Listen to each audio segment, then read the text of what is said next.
OTB AM. With Gillette, proud supporters of Movember. Gentlemen, let's move. Right, very welcome along this Monday morning. We are bright-eyed and bushy-tailed after quite the weekend for Irish sport. We'd love to hear from you this morning, wherever you're watching in the world. If you're celebrating or if you're angry about the fact that people are celebrating, then come on, come all. We'll have you. You can get us 0879 180 180. That's the WhatsApp number. Or, of course, you can always leave a comment on the YouTube stream. Johnny Ward is with us this morning. Johnny, good morning to you. How are you? Good morning, Ger. That wasn't bad. Wasn't bad, no. And it's if you reflect across both sports, I was here for when the rugby was on Saturday. It's a kind of result of us changing our philosophy in terms of how we play, maybe in both sports, that we are not looking at what we can't do now, but maybe looking at what we can do in terms of changing the, well, if not our DNA, just being a bit more positive in how we play, particularly in the football yesterday. And this is, as Irish sporting weekends go, they don't get much better than this, even though the football was a dead rubber. I think everyone was in great form after the game last night. It didn't feel like a dead rubber. No. And the tiny little ground, the 9,000 capacity ground, where the atmosphere was absolutely electric from the start. And you know, it wasn't us that was doing all that. It actually sounded like the Luxembourg fans were mad into it. Gianni Infantino less into it when the camera would pan to him when he was on his phone like a teenager. Yes. What was he doing there? I don't know, actually. And who was the guy beside him? Yeah. Don't know, actually. It was kind of... I didn't wrap himself up too much in that, but the game against Portugal didn't... that wasn't a dead rubber either, and it turned out to be a pretty important game for Portugal. I'm not surprised that they struggled to beat Serbia. I don't think Portugal are that great in this group, to be honest. But they kind of screwed it up, and Ireland played their part in possibly Portugal not making the World Cup. Yeah, absolutely. So far, anyway, it's not a done deal for them just yet. Yeah. Let's hear a little bit from Stephen Kenny. It turns out we've got a beef with Luxembourg. So we're going to hear from the Luxembourg camp a little bit later on this morning. But first, here is Stephen Kenny's reaction. No, it wasn't necessarily the British style of football. I think obviously he's a good football coach. He's a good team there, and that. You know, I don't know whether in terms of psychology, he maybe needs to have a look at that side of things. You know, there's a bit of you know, his sports psychology wasn't at the highest order. I think you know, we were disappointed that he denigrated all of the great players that played for Ireland. You know, like all the great players that Dennis Irwin was in with us a couple of weeks ago with the squad. Dennis is a great player, right? Keegan, all of the players before that, John Giles, Liam Brady, Paul McGrath, Mick McCarthy. We said all of these players who represented Ireland, and Robbie Keane, Damien Duff, we spoke about that. Great players in the modern era. Like, it's wrong to say they just fought for second balls and just lumped it and fought for second balls and certainly and played caveman football for 100 years. That's more or less what you said, 100 years. So there's been great players before all those players played. So it's wrong to suggest that. And we thought you denigrated a lot of the players, ex-players, and we didn't. That was unacceptable. You know, that was unacceptable. Little Luxembourg. Oh. They roused the beast. There's the quote in Roy O'Connor's piece this morning. It's from Andy Farrell. Our traditional way as a nation, I think everyone in the Northern Hemisphere really, is about rolling your sleeves up and getting stuck in. We're better than that. We're skillful. We're able to make good decisions and play a varied type of game, play whatever is in front of us. That is the truth. Yeah. It's when you start telling your players they're really good in all sports, express yourselves, be yourself, then you can be the Limerick hurling team, or you can be Ireland against the All Blacks, or you can be a better version of the football team than what we've seen over the last decade. And they're a well-coached team, Ger. I think that's the key. That, you know, a lot of the stuff they're doing now, you can see that they're well-coached.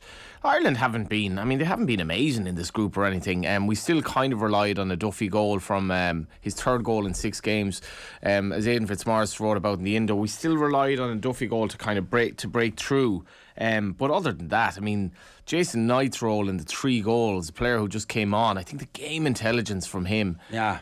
And like, let's talk about the main talking point from last night. We may have the best Irish player ever on our hands here in Bazunu. Like, he is just unbelievable. Like, his save was sensational. It was like, I wonder how many keepers would even try to save that. And the save from that deflection for a 19-year-old kid who's still really developing is astonishing. And 4 clean sheets in a row is not to be sniffed at. We don't do that often. And I know, one of the games was against Azerbaijan, one of the games was against Qatar, but Bazunu hasn't had an awful lot to do in some of those games. That was his main save last night, and we are building a solid foundation.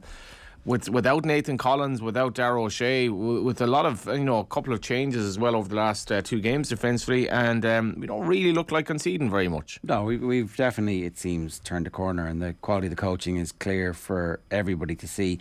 Patrick McHugh on YouTube. It's so refreshing. Irish football team looked like it's turned a corner, and the Ireland rugby team were fantastic. I'm delighted for Kenny and Farrell. Both were under pressure, onwards and upwards. Time as well, Jerry. It's not people. We don't allow for much time in the world now. Our attention spans aren't great. We want immediate rewards. That's 7:36. It's good start to the morning. But yeah, like Kenny, it was a bad start. I presume Andy Farrell. I presume there were a lot of murmurs that he could have been doing better, that Ireland were taking time to kind of find their groove, but maybe the Mike Catt influence is coming in. Well, people wanted to run Mike Catt out of town. I was like, what's he doing? It takes time, and certainly with Ireland, from the changes that Kenny was hoping to make in terms of how they play, also changing to 3 at the back with a big kind of musical chairs in terms of the management's. Duffer walked out. Duff is gone. Obviously, Rory Higgins is gone. Kelly is gone. I think Andy Barry could be the best thing that happened to them. At full stop. And I'm speculating, but it just looks like he's all over the team the way they play. We'll get into this now in the performance rankings. OTB AM is brought to you by Gillette, proud sponsors of Movember. Gentlemen, let's mow. I'll tell you what's coming up between now and 10 o'clock. We have our performance rankings. Shane Keegan's going to join us at 8:05. Just got a glimpse. I look ridiculous. Enda Coll at 8:30. Live from Luxembourg. Alan Quinlan at 8:40. Kelly Harrington is going to join us for the first time since she won gold at 9:05. And then we'll bring you more rugby analysis from 9:30 this morning. We'd love to hear from you. 0879 180 180. That's the WhatsApp number. Leave a comment on the YouTube stream and we'll get them. Patrick McHugh generally summing up the mood so far that everybody's pretty happy. Time for the performance rankings. That wasn't an All-Ireland winning performance. Probably should have won the game based on their second half performance. Is it a step too far to say it was the performance so far of the World Cup? Maybe not. OTB AM's performance rankings with Gillette. I'm scratching my head. That performances was just lacked that intensity. Okay, so every week we run the performance rankings in association with our friends at Gillette, and you can win a Gillette starter pack. If you want to get involved, just tell us who you think should be in the red, the amber or the green. Red has had a bad weekend, amber's like meh, and grand sometimes, but could be better, could be worse. Green is obviously all Ireland this weekend. Green for Ireland, green for go. So what have we got? We're starting with the red. We've got Portugal, we've got Kenny's critics, we've got the Irish Rugby World Cup hopes in orange, and we've got Jason Knight and Irish Rugby in green. So Portugal in red. I didn't put in the Kenny's critics because it is a bit of a golden cleric element. This, because I think in general we're all Kenny fans here, aren't we? Anyway. I mean, I'm. You're pragmatic. I'm a disinterested, dispassionate observer, and I think that that doesn't mean that. I'm to say okay. Well, the first one is Portugal. Portugal in the red. Portugal made a mess here because I don't know if they approached the game in Dublin as well as they should have, and there was no guarantee they were going to beat Serbia. Serbia are a good side. I think the view in the Irish camp is that Serbia have been better than Portugal over the 4 games. And bear in mind, Ireland over 4 games against Serbia and Portugal lost by a couple of goals. So losing by a half a goal per game, we were very competitive in all those games, and I think we have to look at that. If the group started now, for example, I have no doubt, but Ireland would be beating Luxembourg and Azerbaijan at home. So we'd be going into the group now really hopeful that we might nick second place. So I think that's fair to say, and I think we'd go. Bear in mind, the Travers situation, Bazunu, and one of them, Kenny definitely got this wrong. Bazunu should have started against Serbia, we can say now, but these are the mistakes you learn in the job. And Ireland got a lovely goal in that game as well. Obviously against Portugal and Faro, I think there's an element of the boy who cried wolf with Aaron Connolly, but he probably should have gotten a penalty. Adam Ida 100% should have gotten a penalty, despite having a poor game in the first half. So all of these things, in any event, Portugal put themselves under a bit of pressure now, and I was disappointed with them, Ger, in both games against Ireland. I thought they looked like a team that hasn't really played together that much, which is amazing considering the quality that they have. And fair play to Serbia. I thought they were good to watch, and they've qualified, and Portugal have a battle now. It feels like they don't really know how to get a team from the sum of their parts, and that's their issue. And I don't think that was just manifest in Dublin. I think it was clear in Faro, and it's been clear the whole way through that one of the bad teams had a lead on them at one point early on. Remember, we were top of the group for like 8 seconds. At one stage when that was Serbia. We were behind the night we were ahead of Portugal. Anyway, I actually can't remember that. Anyway, my point is that they don't seem to be particularly well managed at the moment, and it'll be interesting to see if they don't qualify for the World Cup. If Ronaldo becomes player manager for the last stage of. If he isn't already. Yeah, like Bruno Fernandes has been, I don't know, he's looked well out of sorts as well.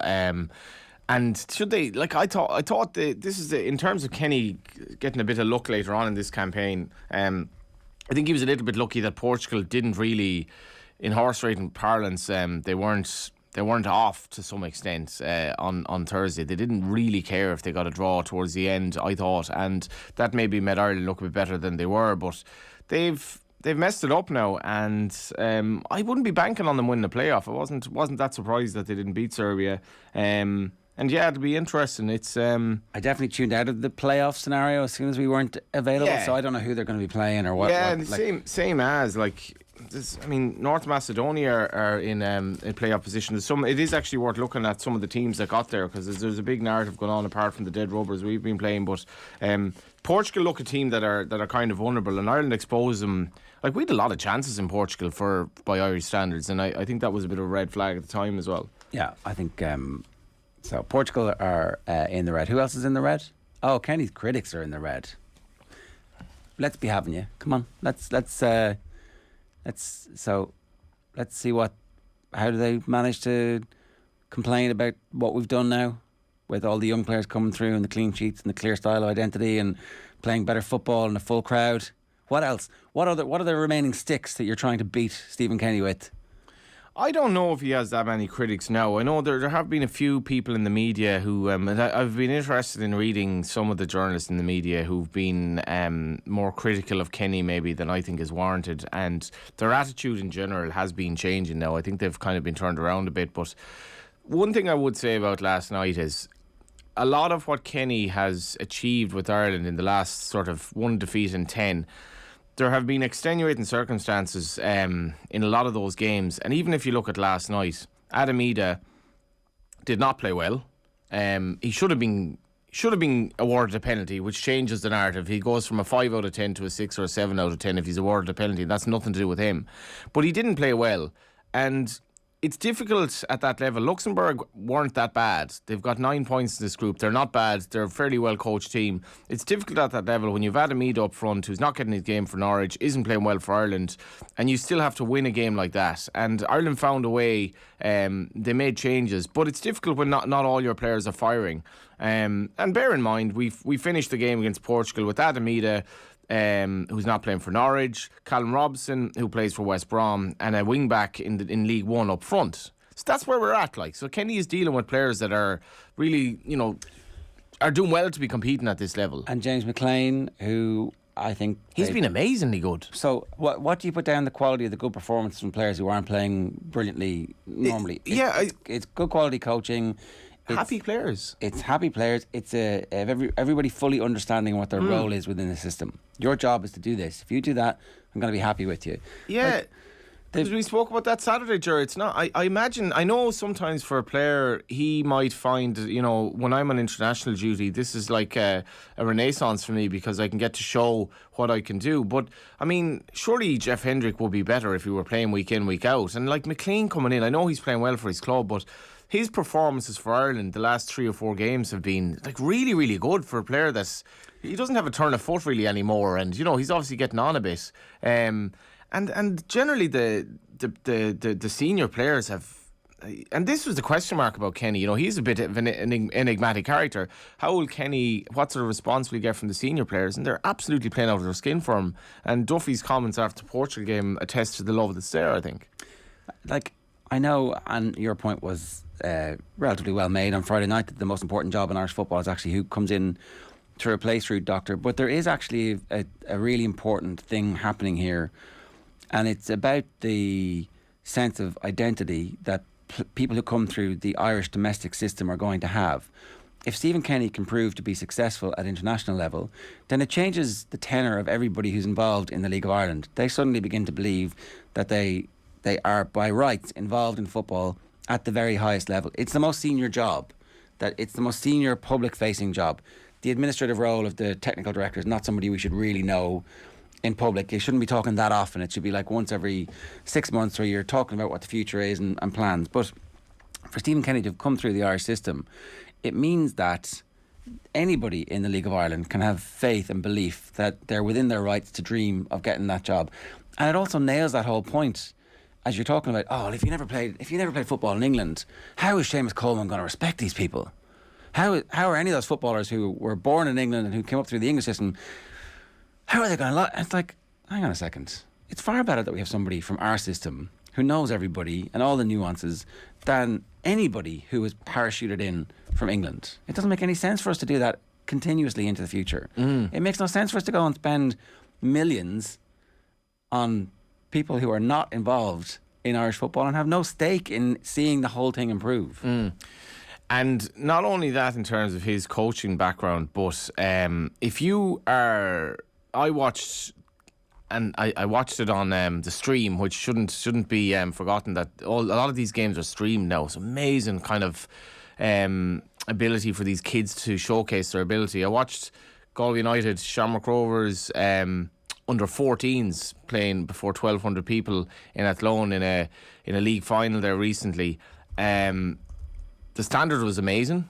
It was absolutely amazing. And young Kyle Fitzgerald for Galway United, he got a goal right at the end. But I'm saying all this because Kyle Fitzgerald can now look at that game last night and say, well, Gavin Bazuna started.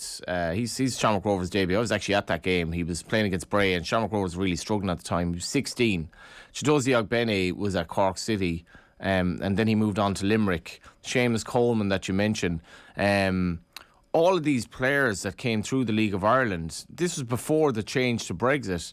So now you're looking as a young player, I can achieve a lot in this country and I can play for Ireland, and my manager can come through the League of Ireland. And I think this is what you're talking about there is a massive, massive change. I think the days of the expats declaring for Ireland are now gone. We're going to be producing players coming through. And I think as much as under 21s were a bit disappointed at the weekend, I think the underage teams are playing with a style of football that is part of that moving away from the traditional kick and rush style maybe that we were associated with. And that Ireland team got 3 goals without playing well, really, at times. They didn't play that well at times last night, but they got 3 goals, and the goals were lovely goals, the second and third goal. I think we'll talk about night in a while, but I think that we're not in a situation where we're going to dominate these games and win 7 or 8-0. France won 8-0 last night against Kazakhstan, and Kylian Mbappe scores 4 goals. We don't have those players.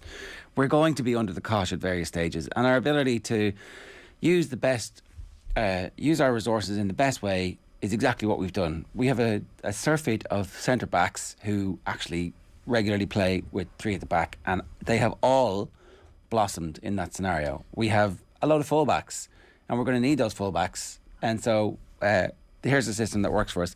We don't have that many forwards, so that's the problem. That's where the challenge is. We need a striker to emerge, really, to get to that next level, because better teams than Luxembourg would have scored against us last night, and if we're 1-0 down, I think it would have been difficult. Maybe the only significant chances that they have are long range shots, and that is definitely, teams have obviously looked at their ability to score against us from long range, and they're going to be taking long range shots from us. But that's not a bad thing. I mean, no, and in fairness, like over the last 4 games, apart from the Duffy mistake, obviously, where there was a good 1-on-1.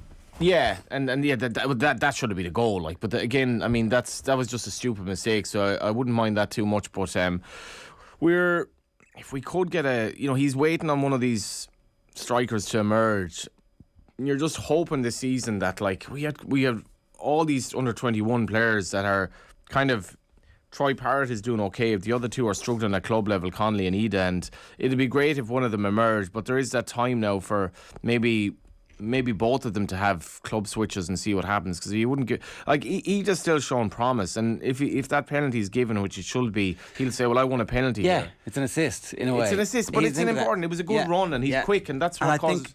I think Connolly would have felt the same if he'd won a penalty and we'd gone 2-0 up. Connolly would have been like, look what I did. Yeah, you know? well, absolutely he would. Like, but it's just, and you could tell he was a bit disappointed coming off, which wasn't really warranted because he hadn't played well. But to see the game intelligence of Jason Knight at that level, I can't say I've seen him play that much. To see his game intelligence to hook the ball around rather than take on shots himself, really, really intelligent play, and he was buzzing after the game, and that's what it's all about. He's our number 10 of the future, because he can play centre mid and he adds an extra body there, but he's got that creativity, he's got that running, and he's got the dark arts.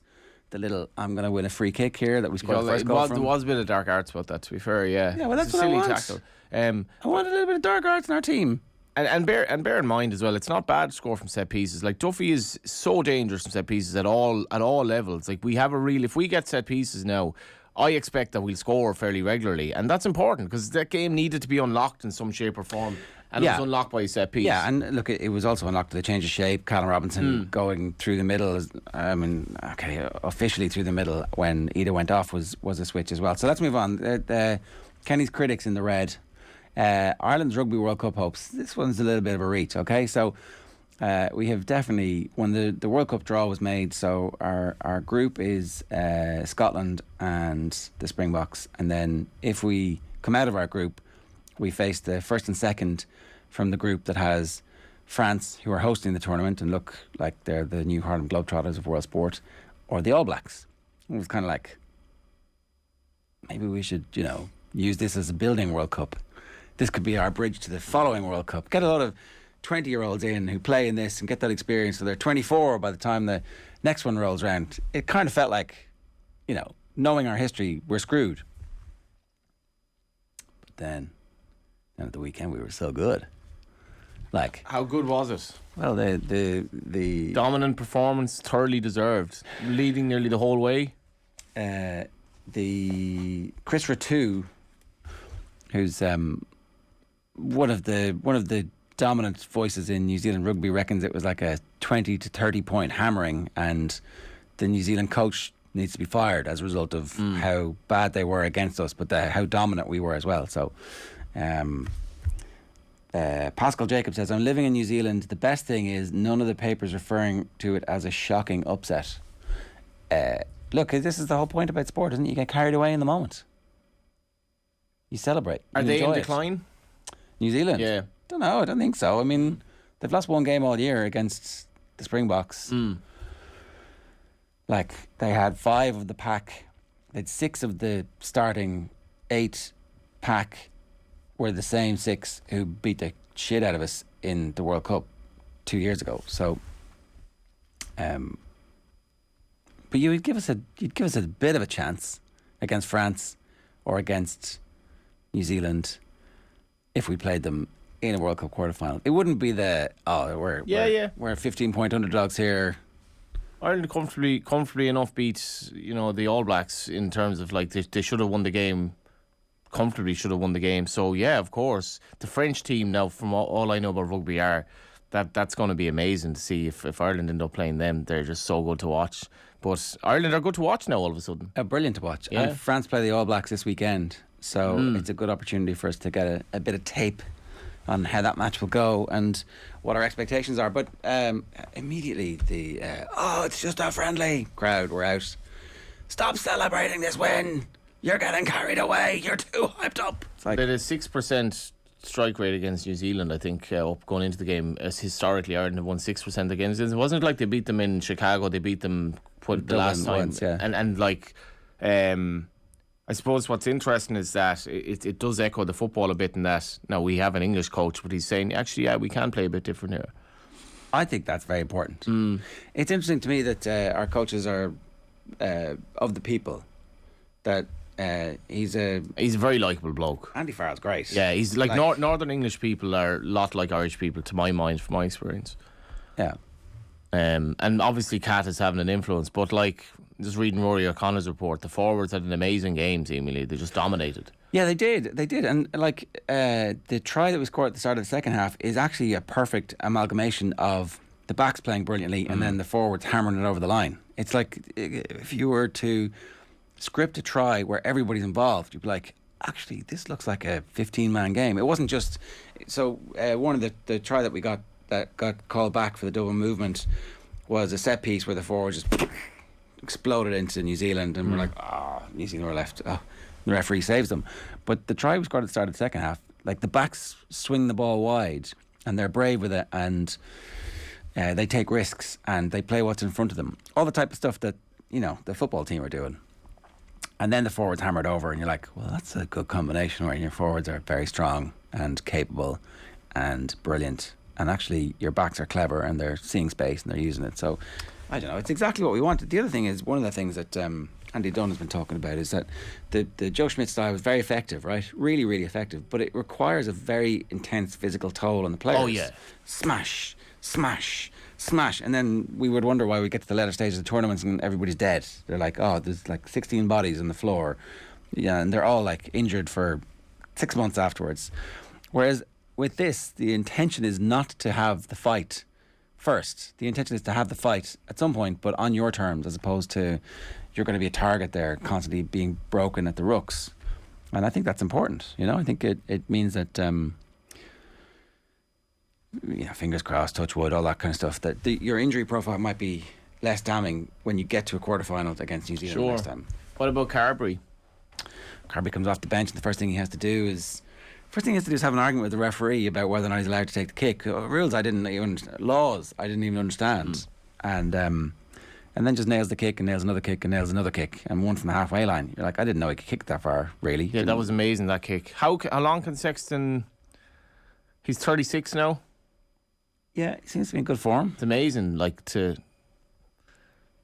actually, it didn't dawn on me that he was quite that old when I was reading the reports again. 36, and he's still like the key man, I guess. So is that going to become a narrative now, where how long Carberry has to challenge him? Like, he's had a terribly uninterrupted career. He has, yeah. And so Carberry will start next weekend, and I think... So one of the things people were worried about was Carberry's confidence. It hasn't looked like he's back to his best just yet. I suspect playing... So Carberry's played twice against New Zealand... So maybe he's played that third game as well. So certainly he's been involved in two of the victories that we've had, and you would hope that he gets an injection of confidence from this. I don't see any reason why he wouldn't. So that's our World Cup chances have gone from being in the red to in the amber. Are we getting carried away too much? Are we going to get hammered for this, Johnny? Are we too positive about Irish rugby? The theory is that we wouldn't be able to sustain this. Who the hell do we think we are enjoying a victory like this? Who do we think we are, Johnny? It was the fact that they thoroughly deserve it, though, isn't it? That it wasn't an all-out victory. It was like a dominant. Ireland were the better team pretty much of the game. Yeah. No, they still nearly lost. Like, there was still a few hinge points where there was a forward pass for a try that New Zealand score that put New Zealand New Zealand in front. There was still enough. I still think there was enough time for us to come back and win the game. And the way that we were playing there should have been confidence in that. But anyway, you're not biting on my culture war in Irish sport. Those who like rugby and those who hate rugby. Do people look on Joe Schmidt a bit differently now and think, that was great, but we didn't play good rugby? I think that there was definitely a school of thought at the time, but it was very successful. It was our most successful period ever. Yeah. It just failed at the two World Cups that it was supposed to be at. You used to hate rugby, but then you... No, I don't hate it. No, it's not just... anymore, but you used to. No, but still, you can't beat Ireland playing well at rugby. And in fairness, under Joe Schmidt, it was fairly functional. It wasn't. I mean, Oh, we had some amazing days. We beat the All Blacks in a sensational game in Chicago. Like, we played really good rugby that day. We played really good rugby the day they beat us in one of his early games. Was it, I can't remember, was it 13 or 14, whenever the first one was. And then we played really good rugby, a different style when we beat them here. There was loads of great stuff under Joe Schmidt, like where he took what was malfunctioning and turned it into something that was consistent. It's just that the toll that you pay for that is that your players get injured over the course of a tournament. Right, let's move on. What's in green? Jason Knight's in green. Andy Farrell's in green. So Jason Knight, what would have happened if Wayne Rooney hadn't whatever he did to him in training? He would have been there for more games, and I don't know. Is it just the? So we've long had this conversation on the show with Vinnie Perth about the need for a number 10 in Irish football, and it was when the team was named originally that I thought Alan Brown should have been in. What do I know? That there was definitely a change there, and like Knight is so exciting. The age profile of him and a few others, he's getting game time all the time, and it's notable and it's noticeable when he comes on. Yeah, like Kenny referenced after the game, being managing the under-21s. It hasn't worked out for a lot of those 21s, and the step up is obviously huge. Few of them are playing for the seniors, or few of them are doing much for the seniors from Kenny's 21. So Ida's obviously just it's waiting to happen with him. Connolly's having a tough time. Troy Parrott's gone down a level and isn't starting for Ireland. Bazunu, Knight, Omobamidele. Omobamidele wouldn't really have played for the 21s. Bazunu. Fair enough, Bazunu. Because they were too young, or Omobamidele was more of a late developer, and he's also young. Bazunu then started to play, fair enough, but he was also young at the time, well underage for under 21. But the midfielders, Malumbi hasn't happened for him. So Jason Knight was come in, and it was quite stark that Wayne Rooney was giving him so much game time last season because he was so young. But then you see after the game, I think this is part of why Ireland fans are really liking this team. He's so young, like he really looks like a kid. 20, he was 21 next February. He had this infectious kind of like bright eyes after the game that just betrays how young he is. And as you say, the dark arts. There was a lot of game intelligence there to win the first free. And his involvement in the other two goals, I think a lot of people just don't do that. They screw that up. Even at higher levels in Ireland, they'd be selfish. He wasn't, and it just gives us another option because he's that was a real revelation of performance. Yeah, and look, I haven't seen enough of the 90 minutes of it, but I'm given to understand that he could equally play in the Josh Cullen role, or he could play in the Jeff Hendrick role. And now he can play as like a link between our forwards and our midfield. So he's 19, like, so it's these positions. 20. He's which? He's 20. 20 even, sorry. These positions are fluid, so it's like, do you know what I mean? Ireland were overrun at times last night when they played the two lads in midfield with three up top. Like at times they are stretched, and that's the benefit of having five at the back, and that there will be cover there. There will be a body in the way. But, you need to be fluid in these positions. And like just to mention Jeff Hendrick as well. Jeff Hendrick's ball for the second goal. And this is what I like about it, because Kenny doesn't mind his players kind of making mistakes, and he's like, don't worry about it. If that didn't work out, you can immediately change the situation. Jeff Hendrick, there was a simple ball through, and it would have, I can't remember who it was, but Hendrick just needed to play it long, and we were in. He didn't. He played the wrong ball out to the right, but Ogbene then won it back. So Hendrick and nobody really called this at the time, but Hendrick made the wrong decision. He didn't look up properly, and so on and so forth. But Ogbene won the ball back, and then he plays this beautiful ball in, and we score a second goal. And I think Hendrick's performances, this is the best he's played since 2016, Yeah, it's what we thought we were going to get after 2016, and that's Stephen Kenny. That is Stephen Kenny. These players for our other Irish managers went missing in games, and that is down to Stephen Kenny 100%. Yeah, I don't know. You can't be giving him the credit for that though. That's like, oh, he only sees him for. It's like, come on, he gets no credit from people for stuff. But I think it's clear that Kenny's influence on these players having confidence, and look, the importance of the confidence as well. Like, I think if they were to get a 1-0 lead like they did against Portugal now in Faro, they'd be much better, because that was a team that was completely shorn of confidence. And and they needed the break of the penalty save. Like, that's a big sliding doors moment in this whole thing, where Bazunu saves the penalty, and like, I don't know, there's strength in depth. I mean, it's not amazing strength in depth, but there is some strength in depth all of a sudden that they've established over the period of... and I'd like to think, Ger, as well, in games that when we are fortunate enough to take the lead, and I think this will be a big break for people who watched Ireland over the years, when Ireland take the lead against decent teams now, you'll notice that Kenny will go for the jugular. He's going to try to stretch the defence of the opposition rather than what we hold. But we just need those emergence of... We need one of these strikers to come through. That could be the next step, because we're still winning games without strikers really at the moment.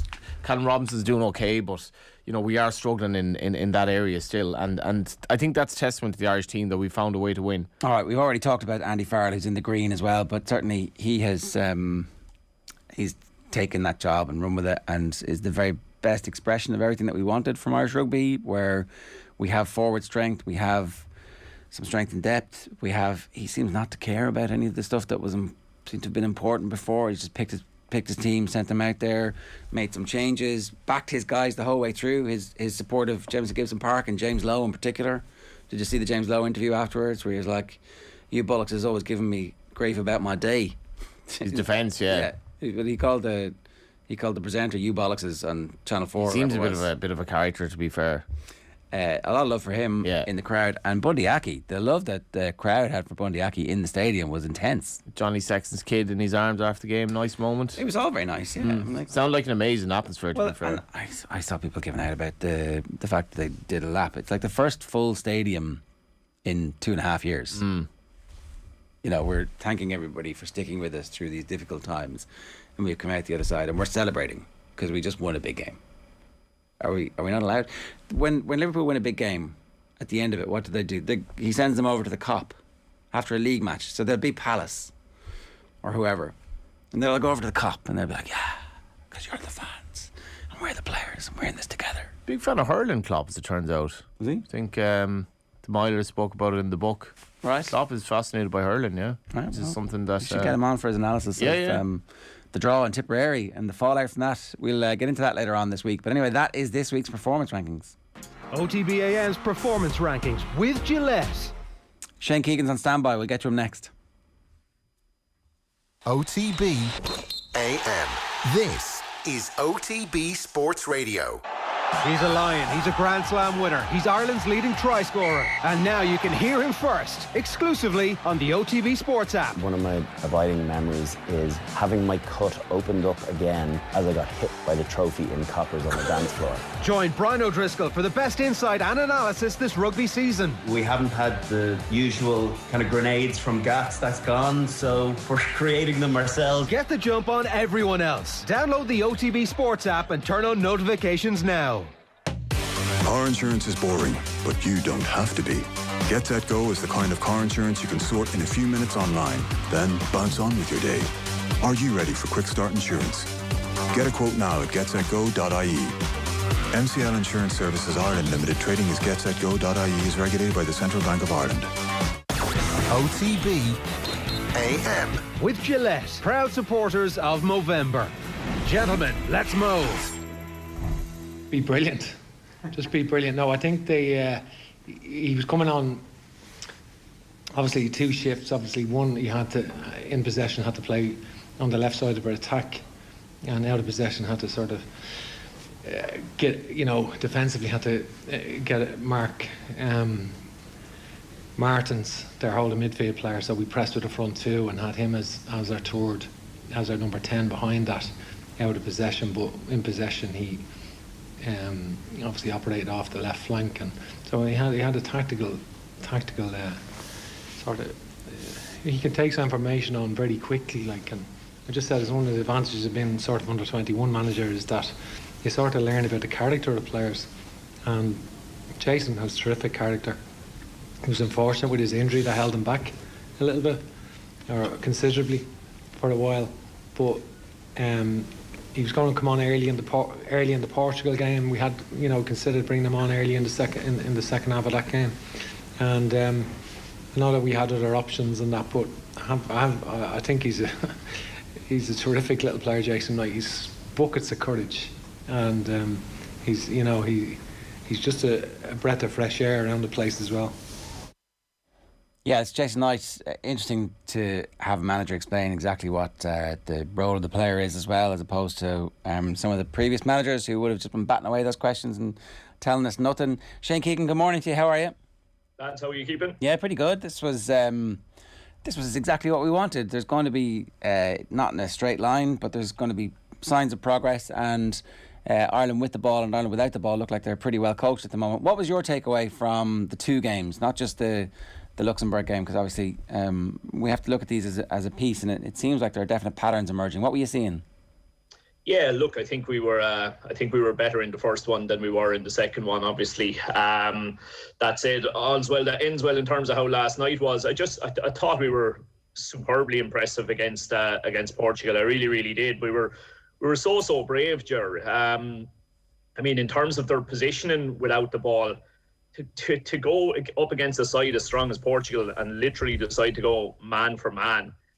In terms of our marking, like any time the keeper had the ball at his feet, we were gone 7v7 in the attacking half of the field, leaving the three centre halves man for man. It's high risk, but it was working really well. It's the lesser of two evils, I suppose. We could, you can drop off and take the safety first approach and let them have it all day. But Stephen obviously said to the lads, no, look, we're and that surprised me because you look back at our possession stats against Azerbaijan, even when the result was good, and we kind of did let them have it. So I assumed it would be more the same, but we were incredibly proactive without the ball and forcing them to go along. But to be fair, then the way the bodies flooded back when we did force Portugal to go along and it was sent into the air, the bodies had flooded back to make sure that players, so they weren't left 3v3 for too long. But the initial setup was very much kind of man for man, which, as I say, is very brave. And then in terms of being in possession of the ball, the constant looking to play out from the back. Seamus Coleman in particular with Josh Cullen out there, the amount of times those two guys found each other to get us out of trouble. And all of a sudden, because we were trying to play out from the back, that means Portugal now have to send bodies into the attacking half, something that teams probably never had to think about doing against us before. And that means, again, there's space on the counter-attack. And we just looked really good then when we got it out of those congested areas and broke forward. That's the thing as well, Gerard. It's pace. Like we don't have top strikers at all, Shane, do we? But if you are playing a system where they are going to press you high, you have that outball then for the pace that the lads have up front, and that's something I guess he's working on.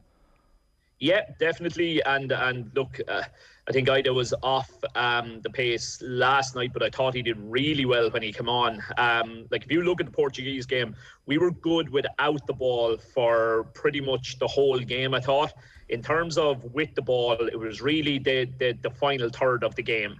For the first hour, we were only so. That last half an hour was when we really came to life against Portugal, and that kind of coincided with Ida actually coming on and the slight change around. That's an important point here, because actually what the narrative is, we only got good when they went down to 10 men, but they went down to 10 men because we put them under pressure, and actually Danilo had been booked before that. So you're making the point that the change had actually occurred before that, and the red card and the yellow card actually were a result of our good play.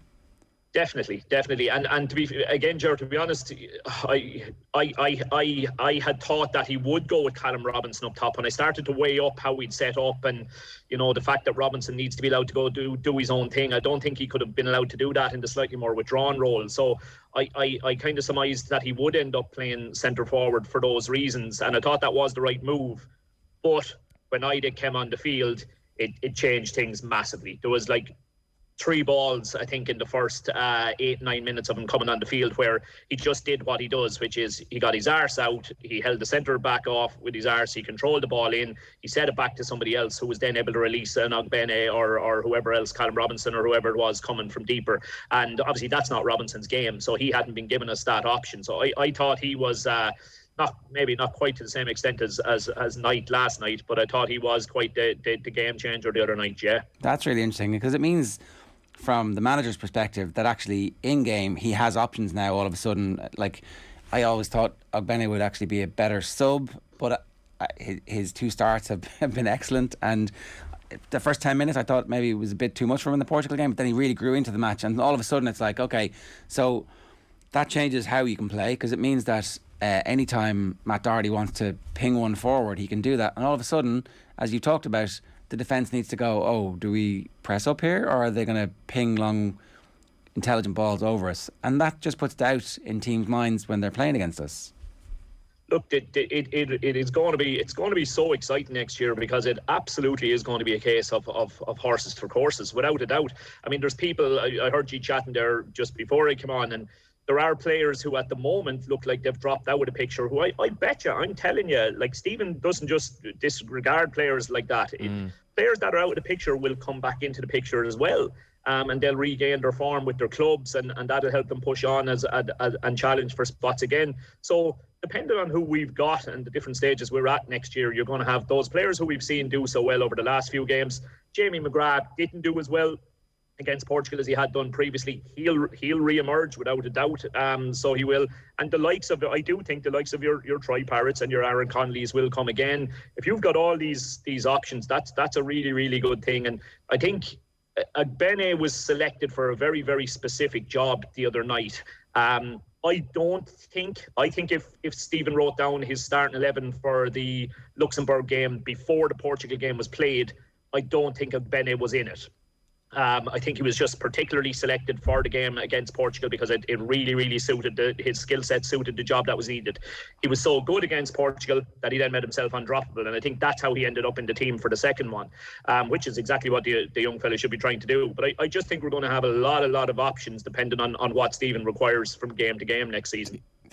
Shane's point is a key one there, that this is Stephen Kenny, that these guys that are on the periphery of the team or the squad, Kenny will make sure that they feel loved, that he knows that they're in his thoughts over the next few months. He'll be in constant contact with them, checking how they are. That's kind of him, Shane, isn't it? Like that, he just has this man management style where it's sincere. It's also, he's quite tactical at times. I think referencing Mick McCarthy after the game as one of Ireland's great players was certainly one of his more out there. He was playing tactics there, but in terms of what he does with players, I think, and we spoke about this myself and Ger this morning, it's like a lot of them are just playing for him, and players who weren't playing very well for Ireland before he came in are now playing really well. Look, lads, if you want to draw, not blank expressions, but if you want to force somebody into a stuttering answer, when you talk to players who've played under Stephen and you say to them, what is he so good at? What is it that makes him so different and makes him so special? They're not able to answer the question. I was trying to plough, when I was at Dundalk, I was trying to plough the players. Naturally enough, you're trying to find out, what did he do on the training ground, or what way did he talk to you, or what did he do? You're just trying to see, can you learn a few things from the way he operated. Players are never able to fluently answer that question. They don't know themselves how he has done what he does, or what it is that makes him that bit different. But they will inevitably circle back to saying, I don't know, he just has a way of making you feel great about yourself. He just has a way of making you feel 10 foot tall, and that's not to say he doesn't have lots of other attributes, but that is definitely the key one. And yeah, those energies to make people feel like that are not just focused on 1 to 11. He will absolutely be trying to have that effect on as many people around the setup as he can. Oh, and he was talking about John Egan as a Champions League defender. You can see that that's what he's doing. When he answered totally unprompted. Well, the question he was asked, that we played the clip earlier on, was him about night, and what instructions was be brilliant, like be your brilliant self. Like that's the type of thing that gives a 20-year-old going, oh, okay, Ireland manager thinks I'm brilliant. Well, maybe I am brilliant. I want to play you this because there's been a bit of back and forth with the Luxembourg manager. Here he is, Luke Holtz, and his translator. He wasn't happy with the conduct of the Irish management team last night, but he wouldn't say why. Oh, we don't have the clip. Sorry, we'll get into that in a minute. Let's talk about night, because we've been fascinated / obsessed mildly with the number 10 role on this show since Vinnie Perth has been talking to us about it over the last 18 months or so. Is Jason Knight our number 10? Certainly that's the job out of possession, is be our number 10. But in possession too, can he be that player? Yeah, look, he's another one who can go and challenge for it. That's for sure. I mean, it's hard to believe that a player could have just as much of a positive impact as he had last night. You really couldn't have asked any more from him. And it was interesting to hear Stephen describe the job, because I did think we struggled a little bit more last night in our build-up phase. I thought that front three had just changed their permutation slightly, whereas I would have up until now been calling it a 2 and a 1. I think it was a 1 and a 2 last night with Robinson as the 1 behind Agbene and Ida as the 2.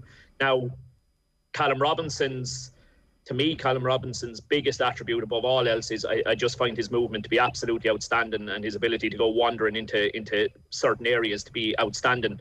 But when he's one of the 2, or even when he's the centre forward, his designated marker, he goes into areas that his designated marker can't follow him into, because he's going from the left-hand side of the field all the way across to the right and vice versa. Last night, as the out-and-out 10, I just thought it allowed their 6 Martins to pretty much lock onto him and kind of man-mark him a little bit more. And I thought that caused us a big problem. Now, based on what Stephen said there, you're to be on the left when we have it and go in and mark Martins when we don't have it. I think there actually was a slight adjustment to the shape when Knight came on as well. So, and I think that really helped as well. So it did, because I don't think now any particular player could go and man mark him. But by God, he flourished in it. I mean, he really did. Look, there's been so much talk, as you say. He's such a high energy player. He's so clever. He's getting praise from, so many kind of top directions.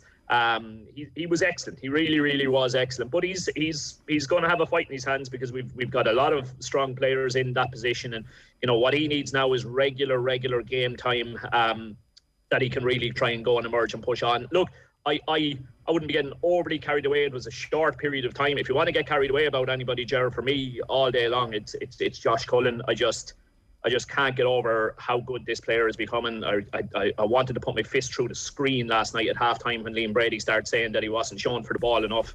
I thought it was anything but the truth. He has to be a dream teammate for everybody else. If you're a wing back and you're going running down the line and all of a sudden you've got box down the tunnel, you just know when you turn back out, he's going to be there. He's going to be there every single time.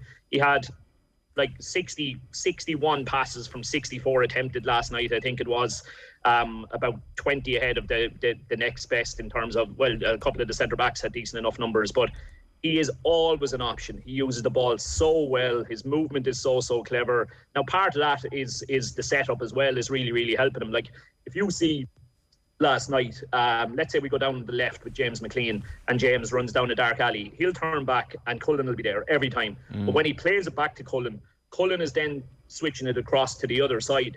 But we're in the final third at this stage, and the player he's switching it across to on the other side is Seamus Coleman, who's one of our centre halves, yet he's in the final third, stepping into that space that we've created down the opposite side and showing for the ball. And the exact same the other way around. Matt Doherty, you're stuck down the tunnel, just come back to me. Josh Cullen, I'll receive it, and I'll switch it out the other side to John Egan, who's well positioned in the final third to take the ball forward. So the setup helps him, but I just think his intelligence is...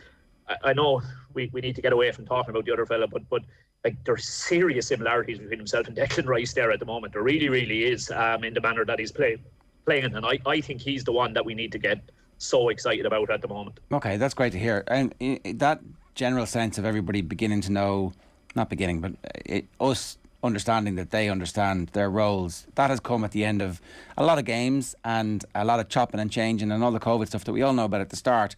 But it feels like we have a very settled style of play, and we have strength and depth for most of the positions. Like when you're talking there about Coleman, he was playing centre back and played centre back over this period of games. He's been absent because of injuries for various stages, and like, it wouldn't be a significant downgrade if we had Darragh O'Shea or Omobamidele Deli in that back three.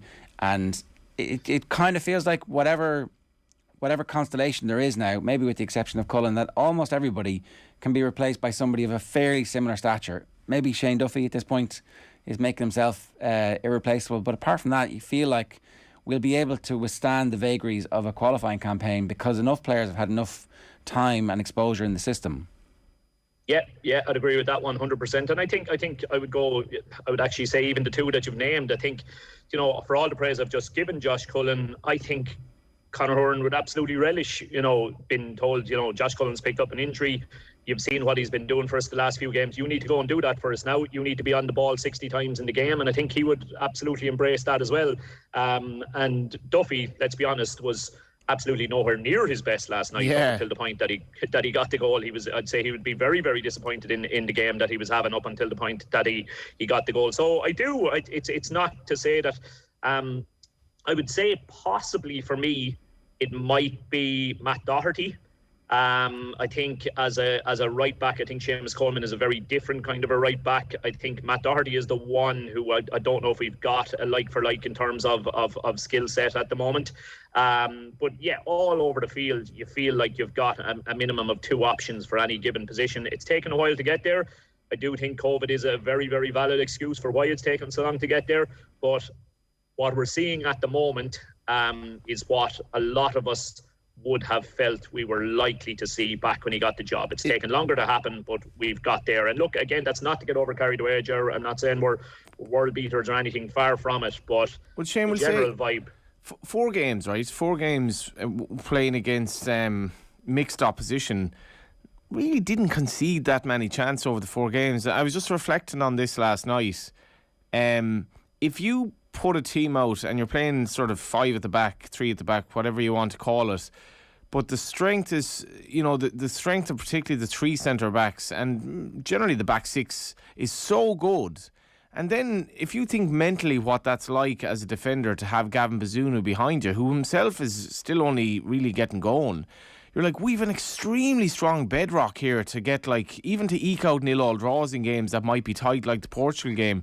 We have a serious foundation here now, because Bazunu could be like he's going to be the best goalkeeper we've ever had. I think he could be the best player we ever had. But like the understanding there that we go out here, we're not going to give goals away at all willy nilly, must be massive for them.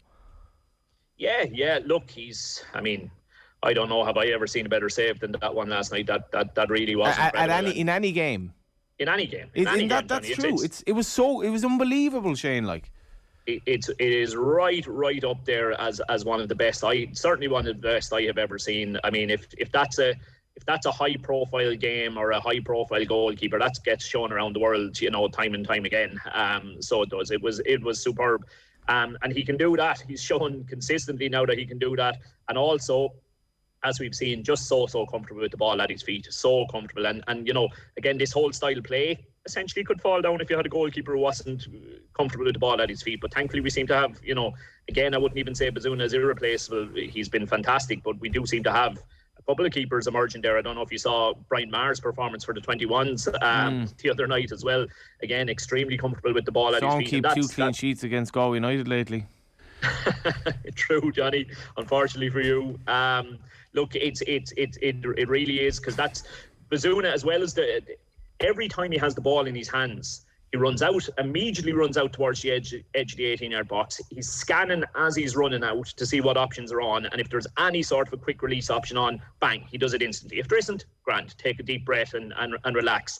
So I think he's the catalyst for a lot of the positive stuff that's going on as well. But yeah, just another reason for us to be briefly, sorry Shane, I know the Ronaldo save went viral and all of that, but that had to be one of those moments as a sport fan in Ireland or as an Irish soccer fan where you're like, holy crap, this guy is just, he's different. He's just, you're witnessing, like, in all the goalkeepers we've seen down the years, this guy is just, he's from another planet, I think. Yeah, well, look, I mean, when a player breaks into a first team, a goalkeeper in particular, you'll get away with chancing a forward at first team football quite young, a lot easier. But when a goalkeeper breaks into a first team as young as he did at Shamrock Rovers, you do start to look and go, what's going on here, kind of a thing. All right.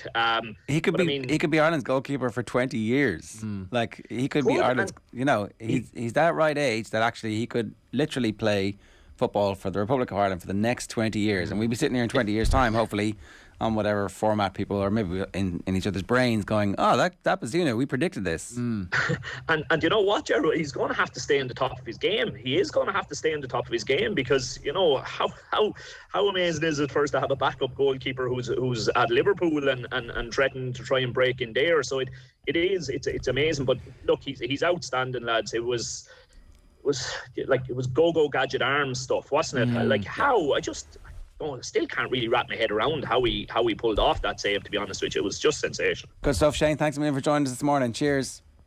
Spot on, lads. That's Shane Keegan giving us his thoughts on the Republic of Ireland scenario. I totally agree that if the group was starting now, says Jared, we'd have a right good chance. We'd all beat Luxembourg and Azerbaijan home and away, and the games between the top three would all be close. Well, we'll see. The Nations League is all of a sudden very interesting to us.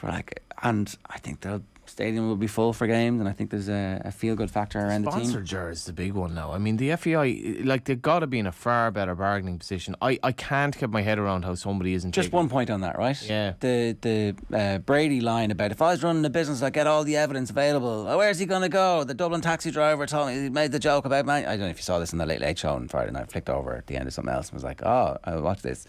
And Brady using the wisdom of the Dublin taxi drivers to Brady was on the Late Late. He was, yeah. Brady's been on TV a lot lately then. And his point was, he's not going to Man United, is he, Stephen Kenny? A bit cruel. It's like, okay, well that's fine. If that's where we're getting our analysis from these days, that's great. But if you are running a business, you want stability and certainty, and if you're the sponsor, you want to know who the manager's going to be for the next 2 years.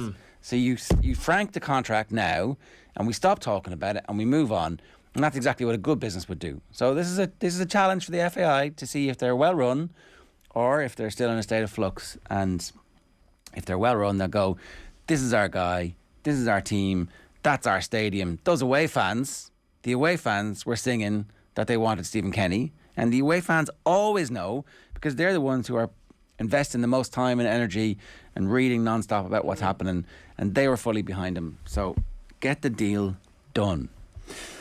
Philip Nolan says, delighted for Kenny. First half save from Bazunu was unreal. Right, I want to play you this, okay? This is the Luxembourg manager, Luke Holtz, and his translator. He wasn't happy with the conduct of the Irish management team last night. Wouldn't exactly say why. Have a look. Coaches wants to say to them that he's very disappointed about the behavior of the staff of Ireland. This evening they came and made played the big guys because they were winning.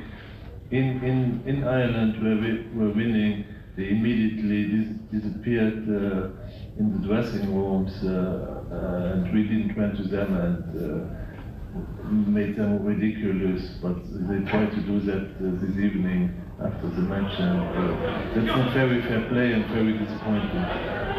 So we are not used of British teams. Normally they should not behave like that. Just to start, you realise that Ireland is not a British team, and secondly, what in particular happened tonight? Some of teams from the island. Different place.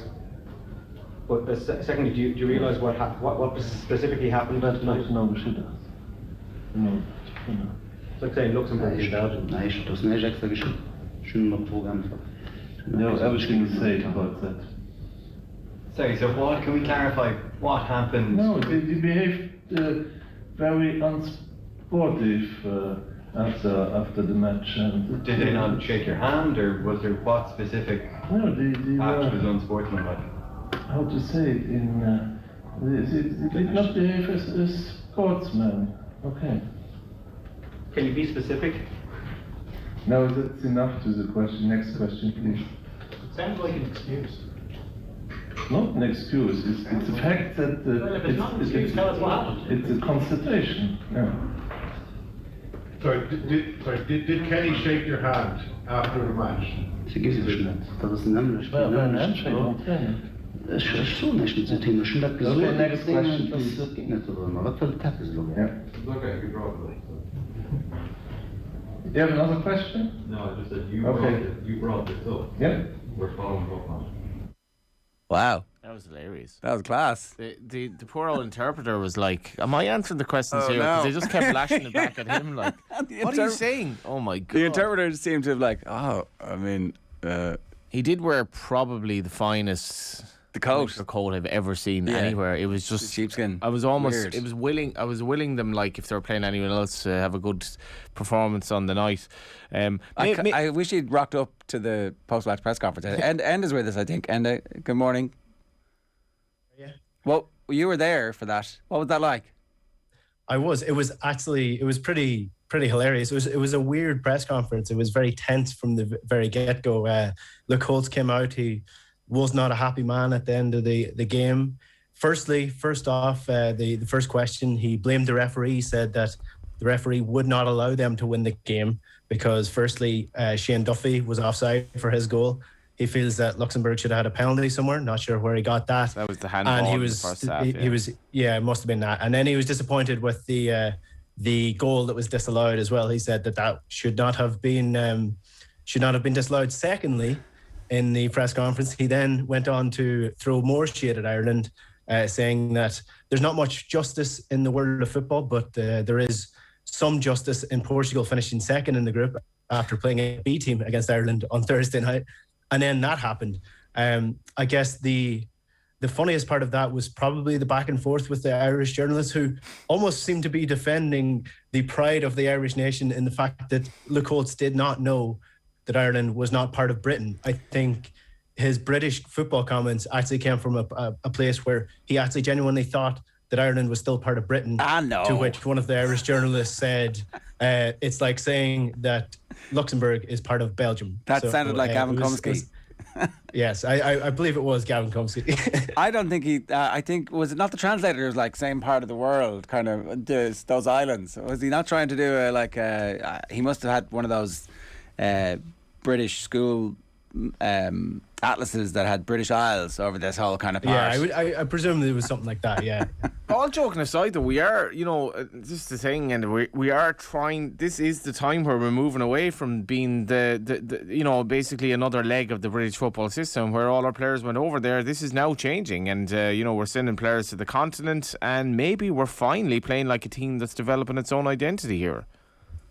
Yeah, well, I mean, the whole thing about British football is almost an outdated concept in general, Johnny, because, I mean, what is British football since the 1990s? It's not lump it up to the tall forward to knock it down. England have not played that style of football for at least a decade, if not more. They always had a plan B with Crouchy, though. That was there was always a bang it forward, and the centre-backs would always, when they were chasing the World Cup round of last 16 or trying to get out of a group desperately and flailing about, they would always lump it up to the last 5 minutes. But I think you're right. English football is now actually a bunch of small, diminutive forwards who find pockets of space and kill you.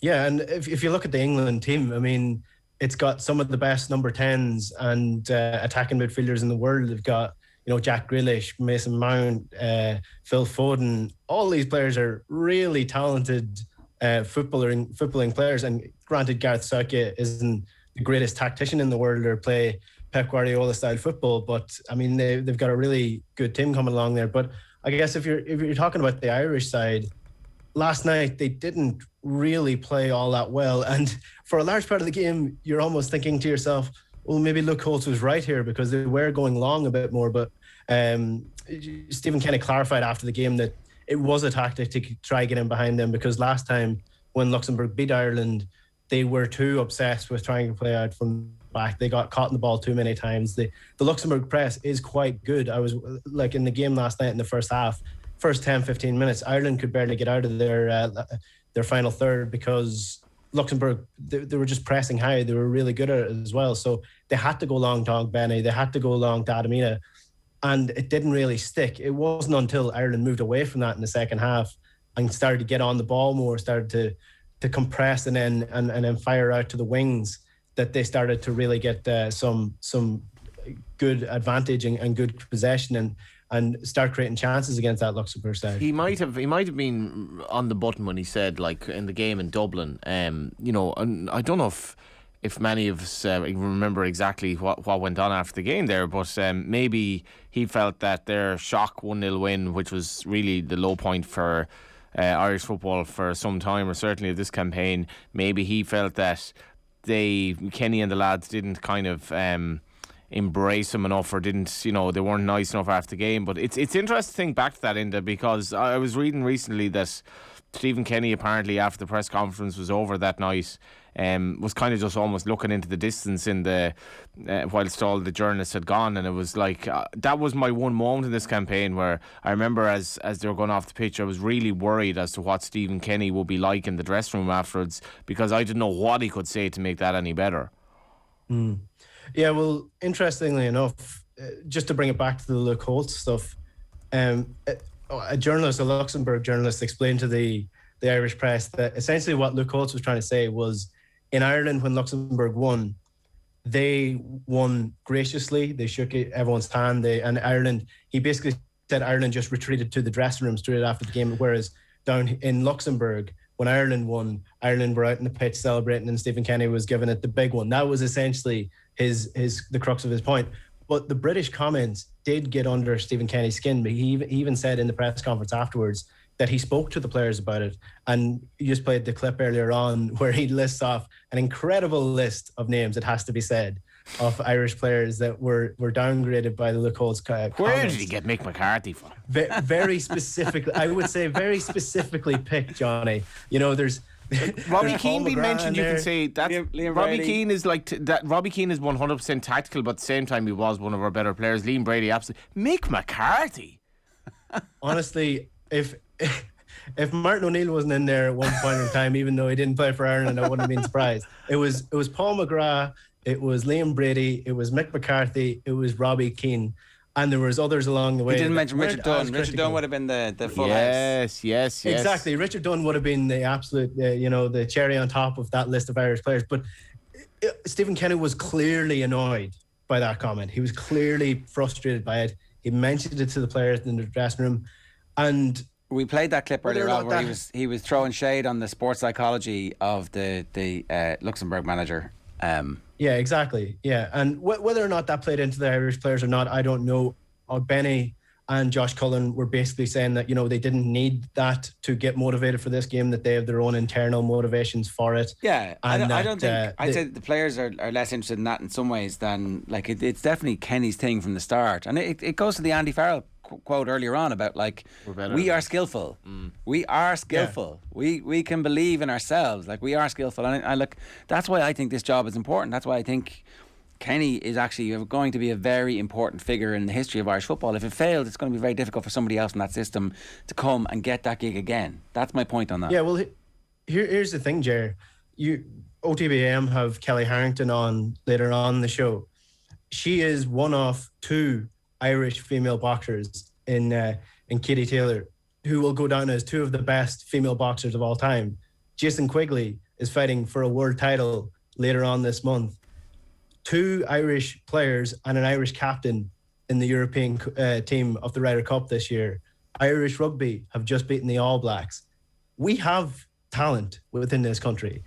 And why can we say that all these sports that we've thrived in across the world, we can't do that with the most participated sport in the country? We can do it because we do have the talent.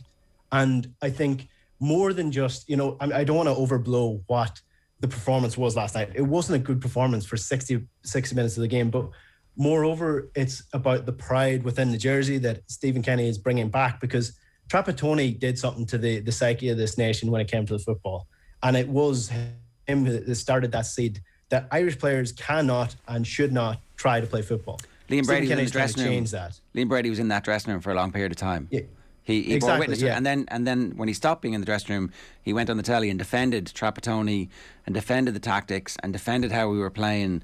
After really, really bad performances, Brady would be like, nothing to do with the manager, so it's interesting to see how this how the turntables have turned. The public moved away from that as well. I don't think you can get away with that anymore. You can't on the one level watch Ireland beat New Zealand and play unbelievable rugby and then expect to have the same draw for the Irish team if they're trying to get a 0-0 draw by putting their backs to the wall in international football. But I tell you what, The boy Holtz has fairly gotten the Irish journalists going in. That was so passionate. Yeah, Enda's like, we're better than this. It's almost like all the Irish journalists at the press conference got together and were like, this is, we're representing our country here. We're gonna call you Mr. Interpreter. Well, you see, just one last point on the pride side of things. There's a good documentary that's just dropped on Copa 90. They do documentaries, and they spent the summer with the Scottish fans for the Euros last year or 2 years ago. No, it was last year, 2021, sorry. And essentially, look, Scotland are on a different journey because Steve Clarke is a pragmatist who doesn't play nice football, but he's getting results. But what he did as well was restore pride in the Scottish jersey. What he did was bring fans back who had stopped watching Scotland altogether because they suddenly had a team that were getting results, that were winning, and that they could be proud about again.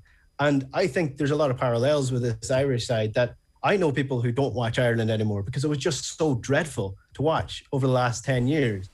And they're starting to watch it again. Friends of mine who don't watch the League of Ireland, didn't really know who Stephen Kenny is, didn't know what he was going to do, have always repeatedly been texting throughout this campaign into the group chats. Ireland are playing really well here. Even if the result didn't follow, there's an Ireland are playing really well here in a shocked way. So if that continues over the next couple of months, that's all I want. Ireland aren't going to win the World Cup. They're not going to win the Euros. Hang on now. What was they stop, can don't go limit out yourself, and Enda. be Come on. a good competitive side. You're teaching us how to dream here. What was the gossip about the contract? Soon or is Liam Brady? Has he got? Is somebody tipping Brady off that actually it might be 6 months before we get that deal done? No. Well, one of the funniest parts of the contract conversation was when Josh Cullen was in front of the media and he was asked about the contract situation. He said, well, I haven't been asked specifically myself by someone in the FAI whether I want Stephen Kenny to stay on, but he does want Stephen Kenny to stay on. The whole squad wants Stephen Kenny to stay on. The word seems to be that it's going to be the end of the month, regardless of the end of the campaign. It's probably going to be that November meeting, which is coming in, I think it's the 23rd of November. This month is when the decision is going to be made, but all the signs seem to be that it's going to be a Stephen Kenny new deal to take us into the Euro campaign. All right, good stuff, Enda. Thanks very much. Safe home. Cheers. Cheers, lads. It's Enda on his way back from Luxembourg. Very quickly, I'm going to tell you about this. Arsenal and Ireland fans don't want to miss our next Cadbury FC roadshow. We're going behind the scenes with the Arsenal invincible Robert Pires and Gunner star and Ireland captain Katie McCabe. We'll also be joined by former Arsenal S&C coach and Ireland rugby legend Jerry Flannery. It's all thanks to Cadbury FC and their club partnerships, granting you behind-the-scenes access at the Premier League's biggest clubs, coming soon to OTB Sports social channels. We'll be recording that next Friday, so it's going to be pretty interesting. Very quickly, going to run you through the newspaper headlines here, and obviously the Ireland team. We can start with that. Ireland's cohesive performance is evidence things have changed for the best. What more can Stephen Kenny do as Ireland manager? It's a clear goal that's been disallowed. Stephen Kenny after the Portugal draw and Ireland versus Portugal player. I think that's just our football section. The front page of the Irish Times this morning. Third time is a charm as Ireland poked the bear once again. This is one of the things that happened was that New Zealand got very angry about the fact that we beat them and then they hammered us in the World Cup.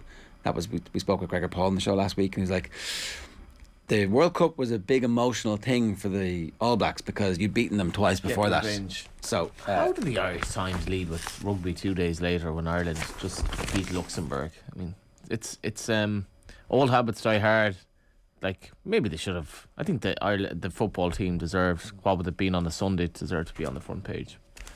Where do they get them in? It's the side lead. No photos. Photos in every other paper of the Irish football team, like even on the front. Maybe I've got an early edition, do I? No, I think so. It looks good, boss, is the Irish Daily Mirror's headline. We poked a bear. It's Keith Andrews obviously alongside Stephen Kenny. Future's bright, future's orange. It's an ad campaign from the 90s, right? That's right. Orange Telecom in the UK. I never got the joke because I only had 2 channels, but that was their tagline for ages. Kenny's spine is there for us to have top team, and it feels like it's true. Yeah, Irish Times front page and the actual paper. So there you go. Are you making peace with the Irish Times? Yeah. Front page of the actual newspaper there. It's at the Duffy goal. It is Duffy celebrating. What a what a kind of a Duffy header as well. He kind of like, he almost had to direct it back across goal and nearly came back out again, but somehow went in. And I think then we were 1-0 up, we're like, yeah, we'll definitely win this game now. Benny happy with Irish job is the headline in the Herald, finishing on a high. That's the front of the Examiner this morning, and I did have a tab of the morning. I did. Oh, I do, yeah. Hit it. Well, how do you do? Tab of the morning. Orange is the new crack. You don't get it? I actually don't. Orange is the new black. A popular television show. Wow, tumbleweird. Not sure about that jersey, to be honest. Come on, Johnny. As was it Neil O'Riordan was saying, that beautiful blue jersey that we had, could we not go with one of them for... The beautiful blue jersey is like a thing of beauty, and I definitely think that they should be so 3 jerseys, home, away, and the blue, and just keep them now for the next couple of years, and everybody will be very happy. Obviously there'll be new ones when the new sponsor comes out. One other thing, not to overplay it, and Tony O'Donoghue spoke to Gavin Bazuna in the pre-match interview about this, the Nigerian heritage of some of the players in the squad. So I was just thinking of this afterwards, like St. Patrick's Day in America is like a big deal. So it's like, when is Nigeria's national day? It turns out it's the 1st of October. Right, which is when they got their independence from Britain in 1960, I think. And I mean, getting independence from Britain is something we can kind of relate to. So we have to turn the 1st of October into a bank holiday. Well, let's celebrate. They're going to give it to St. Bridget's Day, which isn't a great time of the year. It's February. Do we really need to back from dry January sort of stuff? Maybe. Like the role that sons of Nigerians are having already for this football team is absolutely insane. We might be producing the best player we've ever had. I'm not trying to big them up too much, but like, this is insane. And you guys out there who might be part of this Nigerian Dublin community or Nigerian Irish community, start asserting the fact that we have to celebrate like the 1st of October as one of our national days, because we're just becoming a much better football team. Good time now. of year. The weather will always be good. Yeah, this is important when we're thinking about our bank holidays. Yeah, and Ogbene, he's just that Cork drawl and the big smile, and he's such a positive character. And again, his progress from a guy who's playing wing back in League One to be playing as well as he has over the last couple of games. You really hope that they can just, like, if he could play championship football week in, week out, like there's a really good temperament there where he recovered, I thought, from a poor opening 10 minutes, and even in the game against Luxembourg there was a little bit of uncertainty at various stages, but to recover from that and consistently be, okay, I know what I'm going to do. I'm going to attack, and I'm going to make sure that every time I attack, my opponent is physically going to feel it, and they're going to be worried about what I'm going to do. It's just, I think it's good to have that. So, right. Absolutely. 8:51 this morning, OTB AM is brought to you by Gillette, proud sponsors of Movember. Gentlemen, let's mow. Alan Quinlan is with us. Alan, good morning to you. How are you? Morning, lads. How are you? Getting carried away, Alan. We're getting carried away. We're enjoying life. We're enjoying being sports fans. We're enjoying being at full stadiums. And we're enjoying beating the shit out of the All Blacks. Yeah, I think there's obviously going to be, we've probably been here before, and are we going to get carried away? Yes, let's get carried away. Why not? Are we not allowed to get carried away? Is that not the whole point of life, to feel alive? Yeah, I think, look, obviously what happened a couple of years ago, and on the back of winning a Grand Slam, summer tests in Australia and then beating New Zealand, we started off 2019 with that disappointing and comprehensive loss to England in Dublin, and that spelled a lot of negativity that year, which culminated in a disappointing end to the World Cup. So I suppose looking at a lot of stuff online, and even people on social media, and people who most very obviously don't care but don't like rugby either, they all seem to be bringing up the fact that it's a friendly and we're getting carried away. I've said this before, there's no such thing as friendlies in test matches, and if that was a friendly match, and there's no trophies there's World Cup points, rankings on the line, and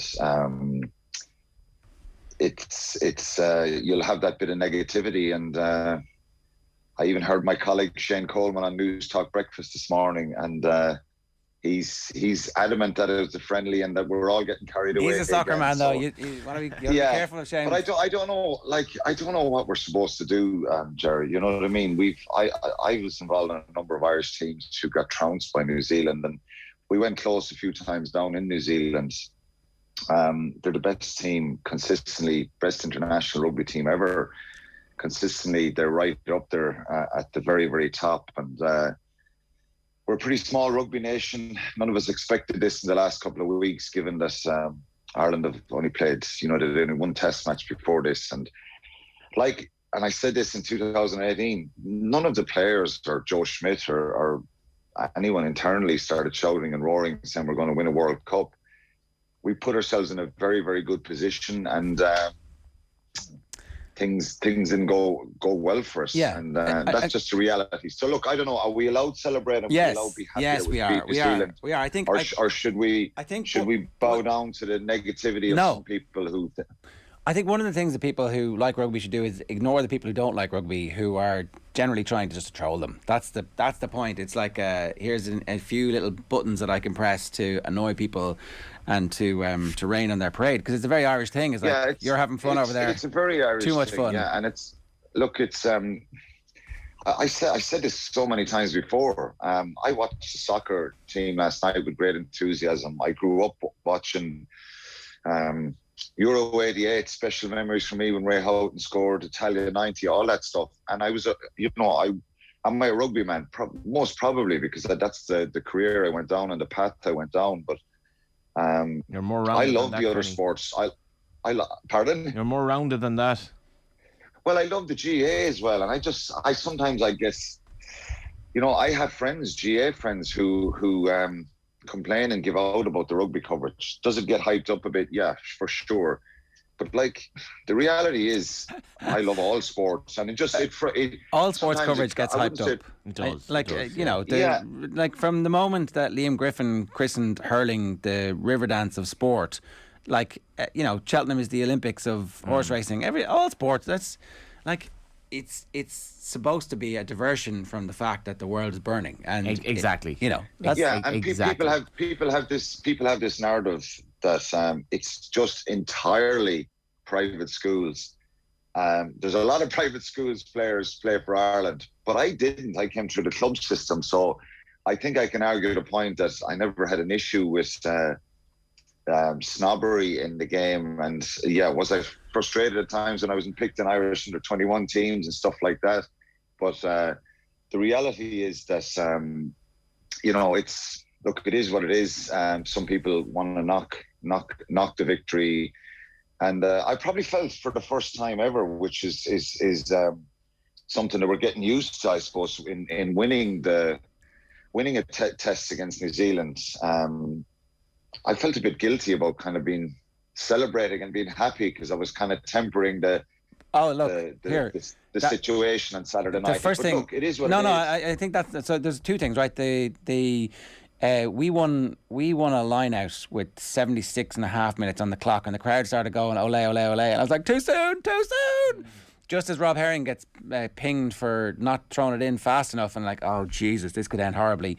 So that dread of losing is always there. And then as soon as we won, we all turned to each other and went, yep, peak too soon again. So of course that I gotta ask is going to be there. I gotta ask Quinny a question here. And these are just looking at these stats. Is this staggering to you that you read the Irish Independent of a Monday and you read stats like this? Territory, Ireland 65%, possession in opposition 22, 36.9 versus 13, total passes exactly double, 212, 106. This tackles made 238 by the Kiwis, 101 from Ireland. This is insane. Yeah, we killed them. Yeah, they're insane stats. And look, I was speaking obviously to people last week, and one of the alarming stats that jumped out, that in their 13 tests this year, they've scored 96 tries and 675 points. It's the most by any international team in the calendar year. So people were saying, well, we beat New Zealand. I was like, those stats were jumping out to me. 96 tries in 13 games. Now, 2 of them were against Tonga and USA, where they broke the 100-point mark. But it was probably the most comprehensive and controlled and dominant performance we've ever seen from an Irish team against New Zealand. I think at times it just goes to show how good they are and can be when they had just sporadic moments in the game. Cody Taylor's try was a mistake at the back of the line-out. Will Jordan then comes up with a bit of individual brilliance with the chip and scores a try. There's always that feeling and nervousness. But Johnny, you're right. 241 tackles, Ireland made 103. It's just alarming. They only won 56 rucks, New Zealand. I don't think anyone they've ever played, even when they've been beaten by England in that World Cup or beaten at times by South Africa, had they that little amount of possession and winning rucks for themselves. So it was an alarming stat. The bit about allowing yourself to celebrate, it is because we are obsessed as a country with World Cup. That is baked into our rugby culture now because of the way that we've decided that head coaching decisions are based on success or failure in the World Cup. And I think it's right to have that little bit in your head for the future, that there's, that is always going to be there. But at the same time, to really enjoy the fact that Caelan Doris and Furlong and Sexton and James Ryan all played in the same team, fully fit. I think potentially for the first time really ever that they had played a big game where they were all fully fit and all in reasonable form. I don't remember Andy Farrell having that opportunity yet, and they all played pretty close to their potential.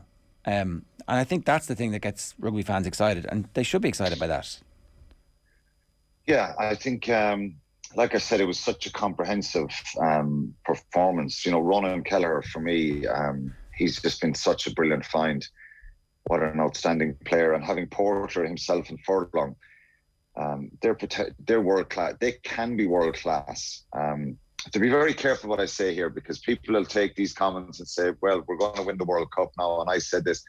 But Andrew Porter, Kelleher and Furlong, that's as good if right up there with the best front rows in the world. It's not just their scrummaging, it's their ball carrying ability, it's their ability to be so physical, to win collisions, to stop the opposition, the work rate.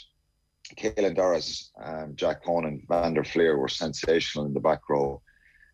Gibson Park had a superb game as well. I thought he was really outstanding, and I was just kind of in awe with the way they played and the ambition and the width. And you've got to give Mike Catt credit. He's come under a lot of pressure and a lot of criticism in the early parts of Andy Farrell and Simon Easterby. Yeah, well, the Telegraph referred to it as, well, as Mike Catt's Mona Lisa.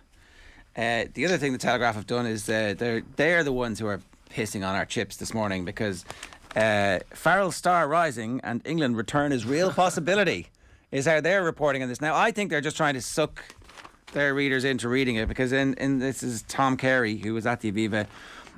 He makes the point that Ireland must travel to New Zealand for 3 tests next summer where their progress will be tested, but right now it's really hard to imagine the former Rugby League Man of Steel not being at or near the top of any RFU wish list. I mean, they already have a coach, but anyway, whether he would be tempted given how things ended 5 years ago and given the project he has his teeth firmly into is another matter. So, I mean, I'm going to take that with my usual pinch of Telegraph salt, but at the same time, get your hands off, buddy.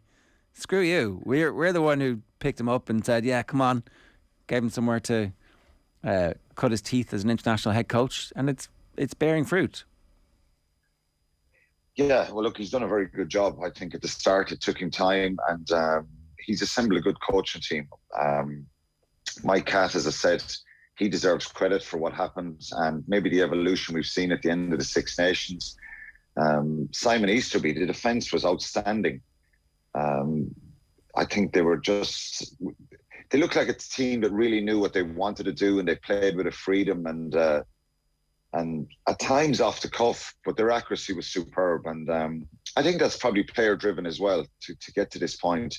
And the only chance you have of winning these type of games is to be brave and ambitious. And, when you see the penalties early on, the first penalty of the game was very kickable and Sexton goes to the corner. It's very risky, but it kind of showed the mentality that they had to go for this, and they kept going for 80 minutes. And people, the word peaked, have we peaked too early? Are we peaking at the wrong time?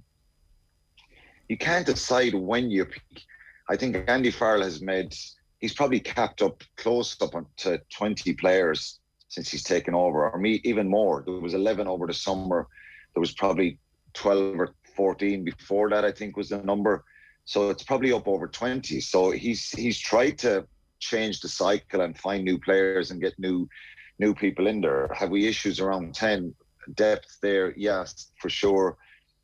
Gibson Park has come in at scrum half. Yeah, but you don't just peak. You don't decide to peak. You try and win matches in front of you. Let's tease out Gibson Park, right? Because Gibson Park wasn't first choice at Leinster. He was actually second choice, so it was kind of 50-50 in the big games. But it was trending towards him not being first choice, and they've decided that he's going to be in their squad all the time, and they stuck with him, and they've been really rewarded by the two best performances I've ever seen Jameson Gibson Park give in the Japan game, and then he backed it up by being able to do fairly similar stuff against the All Blacks, which suggests he's taken his game to a new level. That's down to the Irish coaching ticket.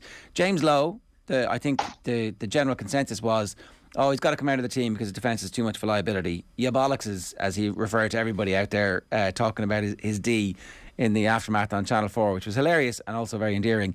They stuck with him and they got their rewards for it. So, they're brave when it comes to making decisions, and they're not listening to what's going on outside. They obviously clearly have players in their heads. For me, that's a sign of a coaching ticket who is very ambitious about what they're trying to achieve. I would say so, yeah. But look, they've got to be careful themselves. I don't think they'd be pleased with what James Lowe said after the game. I know he's a bit of a free spirit and stuff like that, but whatever about criticising the media for challenging him, and rightly so, they challenged him. So I don't know why he's kind of getting so frustrated and kind of bringing that point up, because he made some real defensive errors. Of course, he's somewhat working on it for 6 months, and that's fine. And he'll get the credit for that, and he's got the credit for that. The thing that I didn't like was when he mentioned South Africa and the way the game should be played, because someone needs to remind James Lowe that we played South Africa in the World Cup in 2 years at the pool, and I can guarantee you Jacques Nienaber and Rassi Erasmus will find that comment and will use it. I missed that. What did he say? He said he said that we're playing the game the way it should be played, not like South Africa.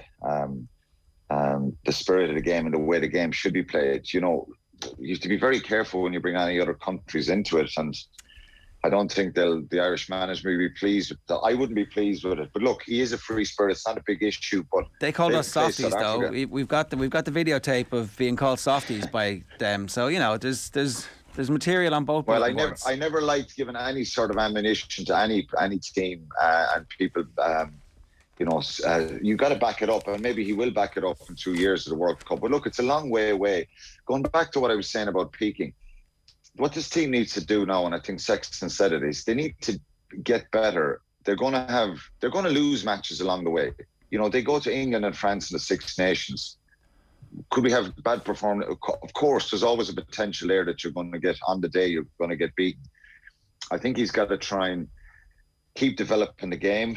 I think the problem maybe at the World Cup was that we probably didn't have a plan A, B or C in the tank. That it doesn't matter if you can revert to type and kick the leather off the ball in wet conditions or grind out a result. That's fine, but having the ability to attack like the team did at the weekend, and evolving that and making that better and better.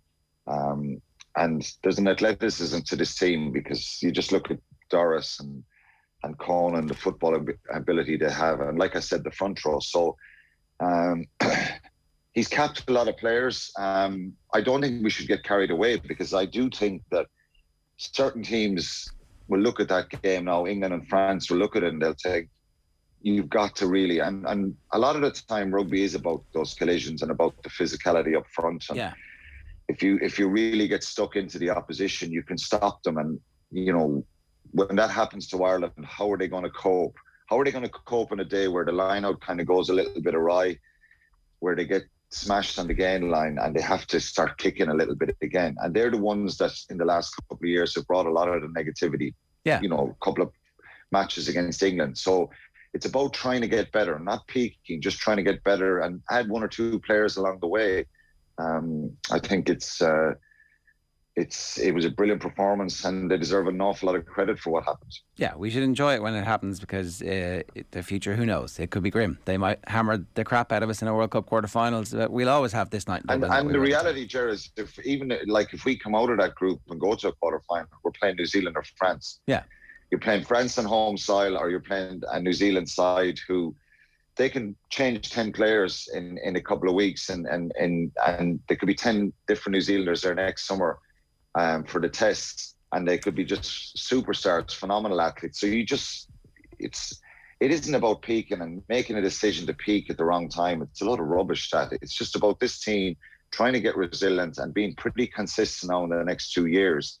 And like Brian Cody has done with Kilkenny for so long, one or two players, changing them year on year and making sure that you freshen things up all the time and you keep people on their toes. Yeah. I think that's the challenge now for Andy Farrell. All right. Quinny, good stuff. Thanks a million. Cheers. Cheers. Thanks, lads. Alan Quinlan giving us his thoughts there on Ireland's 29-20 win against the All Blacks. If you're just watching that on the YouTube, remember that you should hit subscribe and turn on notifications, and then anytime we update our rugby channel, you'll get to hear about it. It is 9:09 this morning here on OTB AM, brought to you by Gillette. Good morning. Proud sponsors of Movember. Gentlemen, let's mow. We're going to speak with Kelly Harrington in a moment, but I want to tell you two things. Norwich have officially confirmed what was a bit of an open secret for the last 24 hours. Dean Smith, the last week Aston Villa manager, this week Norwich manager, has been confirmed as the new manager of Norwich. You can read more about that on the OTB Sports app. Here's what's coming up on OTB Sports Radio today at 1 o'clock. It's OTB Gold, inside Kelly Harrington's gaff, Cribs OTB style.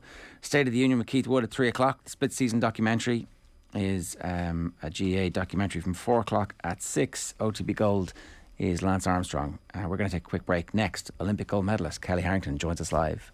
OTB AM on OTB Sports Radio, Ireland's first and only sports radio station. The Football Pod with Paddy and Andy, our new weekly Gaelic football show with Paddy Andrews and Andy Moore. For me, footwork has been something that's got me out of trouble on more than one occasion on and off the pitch, so I'll go with that one.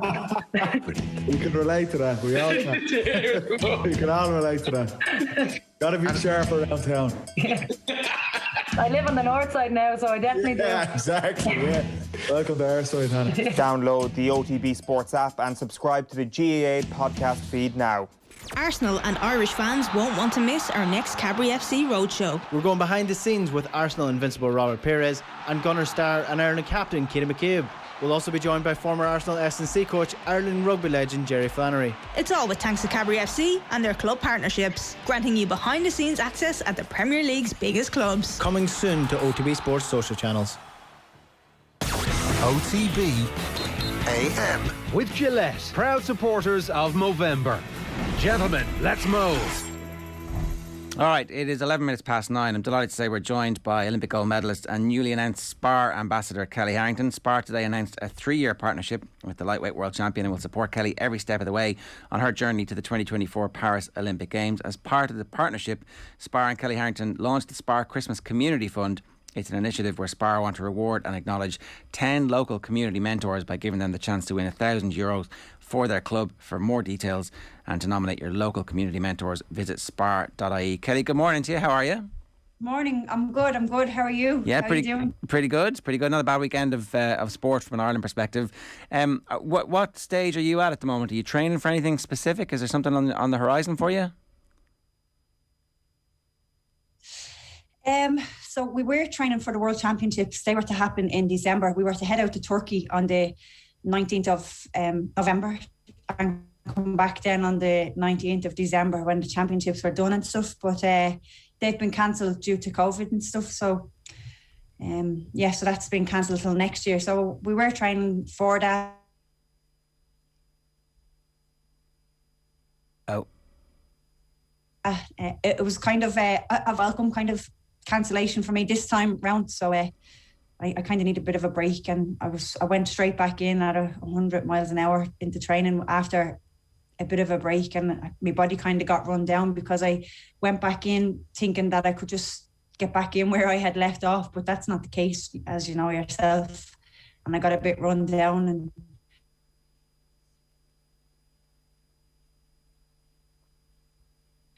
so on. But here we are again. I'll be able to work on things that you're not really able to work on in a team environment, if that makes any sense. So I can work with my own coach now in the club, Noel Burke, and work on little small things like my footwork and strength and stuff.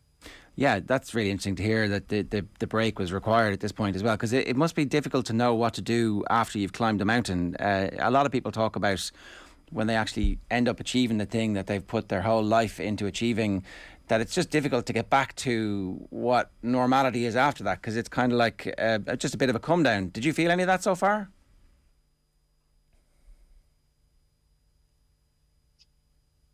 You know, like, to be honest with you, it's crazy because I haven't really trained. I am training more than half my life with boxing, but I suppose for the Olympic Games, and I've said it over and over again, I never really thought that I never thought that I'd actually get to the Olympic Games. I try and go to the Olympic Games up until 2016, so it's not like I had trained for the Olympic Games forever. So I suppose when I came around and I've won the Worlds, the Europeans and the Olympics, it's kind of all been a shock to me, rather than like I've trained my whole life for this. It's kind of like, oh my God, like, how did I do that? And I suppose I never really went up to come back down. But the thing that I am finding at the moment is I'm having a bit of a break. I'm not going to say meeting loads of people or anything, but I'm meeting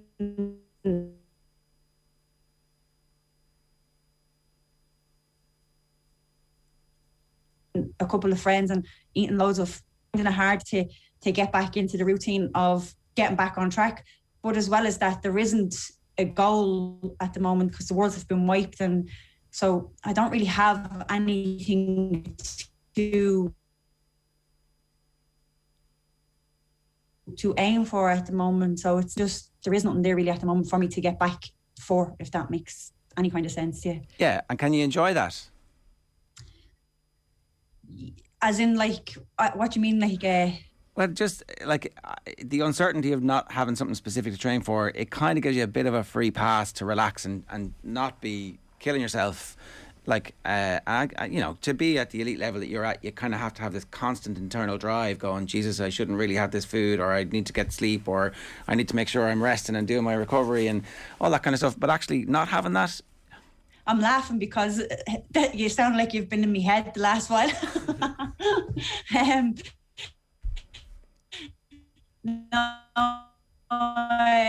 you know what? You've hit that when you have a break, you feel like, Jesus, I've had too long of a break, I need to get back, you know. But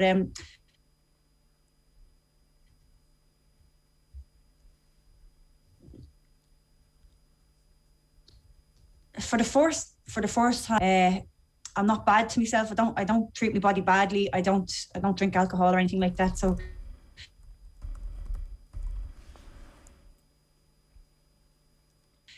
okay, we're just having some trouble with the Zoom there. It was one of those stereotypical early Skypes where it's just good enough. Yeah, and then it's not good enough, so we're going to try and get it back. Sometimes you forget that, you know, we didn't used to be like this, and you know, it's just the last sort of year and a half I've had all these now delays are kind of normal, and it's like, it's great to be back in the studio on that and to do things the old wager, you know. I know, yeah. Here's hoping it all continues. I know.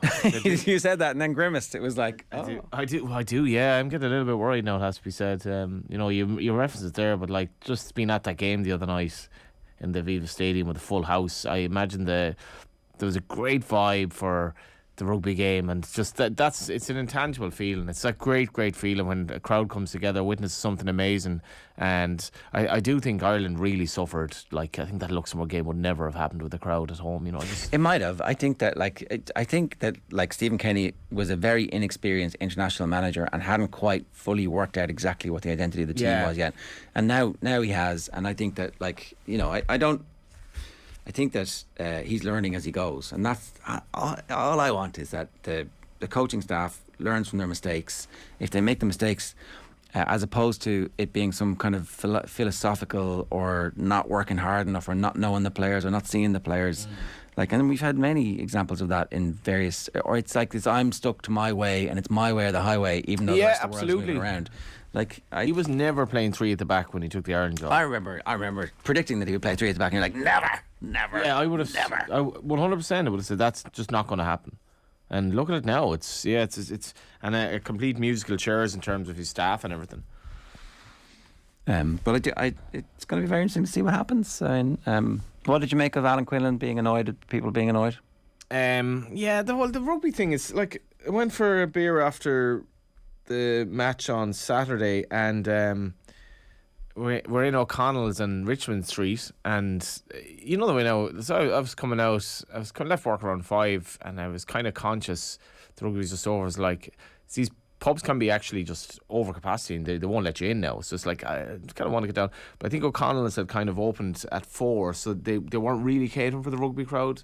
But as it turns out, we got in anyway, and it was perfectly fine. There was no problem. But then as people started coming in from the game, the proprietor, the barman, says, how many people are sitting in your seats? Do you mind if these strangers literally come and sit beside you?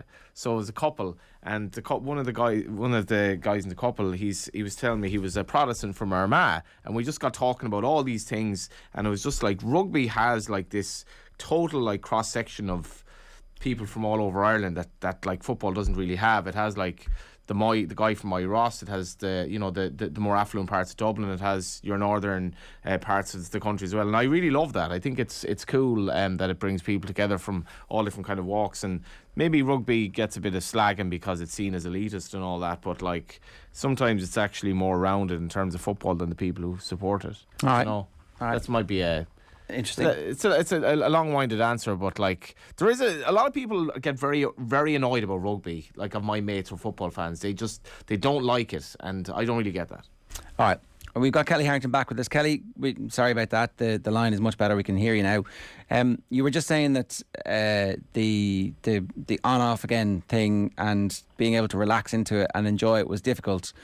How is that going for you? Sorry, we pick it up there. Yeah, I was saying that, and it is difficult, on off. But now I know I don't have anything, I think, until March, so I am going to enjoy my Christmas. I've been listening to the podcast, the Dan Carter podcast, and like, sometimes you listen to these podcasts and you start to panic, thinking, "Oh my God, I should be doing this," you know. But do you know what? You should be doing what's right for you, and everyone is individual. So I think, like, I need that. You need to switch off, and I am switching off now for the Christmas. I'm letting myself go. When I hear them voices in my head, like what you were saying, should I be doing this? Should I be eating this? I'm going to say, no, do you know what? F it, Kelly, because you deserve it. You've worked hard. You have barely took a break since 2016, and now is the time when you can take a break. But as soon as the new year kicks in, that's it. The wheels are in motion again, and then you have to knock all those cakes on the head. You turn 32 on the 11th of December, is that right? Yeah. What's the plan? 32 years young. Yeah, what's the plan? There is no, I don't have a plan, to be honest. Sure, look, who knows? Can you even make a plan anymore with all this that's going on in the world? I've missed my 30th, I've missed my 31st, and I'll probably just eat cake on the. I am going on Second Captain's Live actually on the 11th, I think, and Zora's coming on with me as well, so that should be fun. Yeah, and just I'm obviously not a big boxing fan, Kelly, but like, where are you coming from this now? Because you've achieved this you've achieved this greatness at this stage of your life, but like, do you see this as the start of something, or is this the peak, or like, I guess does that you don't want to be remembered for this one thing either? Come here, and I tell you, just on what you said lastly there, if it is this one thing that I am remembered for, I'm happy enough with it, because because there's not a lot of Olympic champions out there, so anyway. I'll just correct you on that. Fair play. But I do get what you're saying as well, but like, I've always just gone with the flow. I never kind of expected that I'd become an Olympic champion. It was always going into the qualifiers. It was like, if I qualify, I qualify. If I don't, at least I've went in and I've given absolutely everything that I have. I'm a giver of everything I have when I put my mind to something. And, you know, if it doesn't happen, at least I can walk away and say I did give absolutely everything, and that's all that you can do. And what's next for me now is just to knuckle down to get back fit. And I'm a target now, and I just have to try and stay on top of that, and try and do whatever I can do and not worry about anything else in the world. And I know people are going to have all these kind of expectations of me, and she done this, she done that, she lost this, she lost that, but I'm just going to be me and keep being me and keep my mindset the way it is, and that's all you can do, really. Are you back in the hospital then, are you? I was back, and then obviously the Worlds was coming up, so I had to take some time, because it's very hard to train Monday to Friday flat out and, go in on the weekends and then straight back into another week from Monday to Friday. So I had took it off, but now I'm back, now that the Worlds are cancelled again. And just a shout out to all the women in my job. If they weren't there covering me back while I'm out training, then I wouldn't have a job to go back to. So I'm very, very appreciative of those ladies who are covering me all the time. They're absolutely brilliant. Kelly, one of the things that is going to be different is that you're going to Paris, right? That's your plan now for the next period of time, and you also have credit in the bank as a gold medalist. So I wonder, does that change your approach? Do you feel like you have to hit the same markers the whole way along the way, or actually should you be more strategic and maybe take a good chunk of time off to let your body rest and heal and then come back at it again? Like, there's definitely a bunch of different ways that you could try and peak for Paris. Yeah, well, I was kind of worried about the Worlds coming up, because people seem to forget that we had the qualifiers just in June, and then the Olympics then obviously in August, so they were quite close to each other, and I peaked for both of them. And when the Worlds were coming up and meant to be in December, I was kind of thinking, oh my God, how am I going to do this again? I've already done it twice this year, it's going to be quite hard. And then I was worrying if that had happened come 2022, we'd have the Europeans, and I'm thinking, oh my God, I'm not a machine, so it was.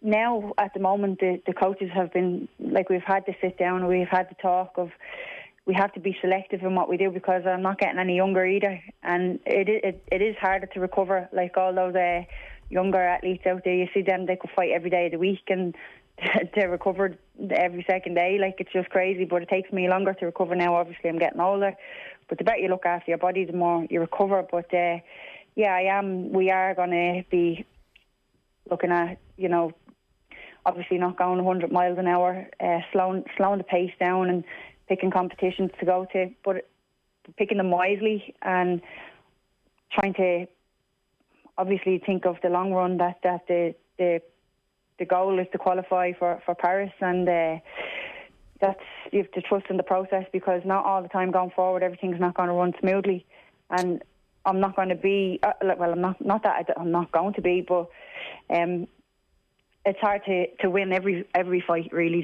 so realising that there is going to be new competition out there, it's about feeling it out in some of the smaller competitions, if I get a chance to go to them, if that's what the coaches are going to send me to, that I can, not that I can lose a fight, but if I do lose a fight, it's absolutely not the end of the world, and I learn from it, and needing to test the water as well, because so many new young fresh blood out there, really. Yeah, of course, and as you said, you've got a target on your back. Who's in your camp? Who's in your corner? Who are those conversations with? Well, my club coach, Noel Burke, and then Zora and Tia, John Conlon, and Dimitri Dimitruk, Owen Pluck, and Damien Kennedy, they're all looking after us. But the physiologist as well, Damien Martin, he's obviously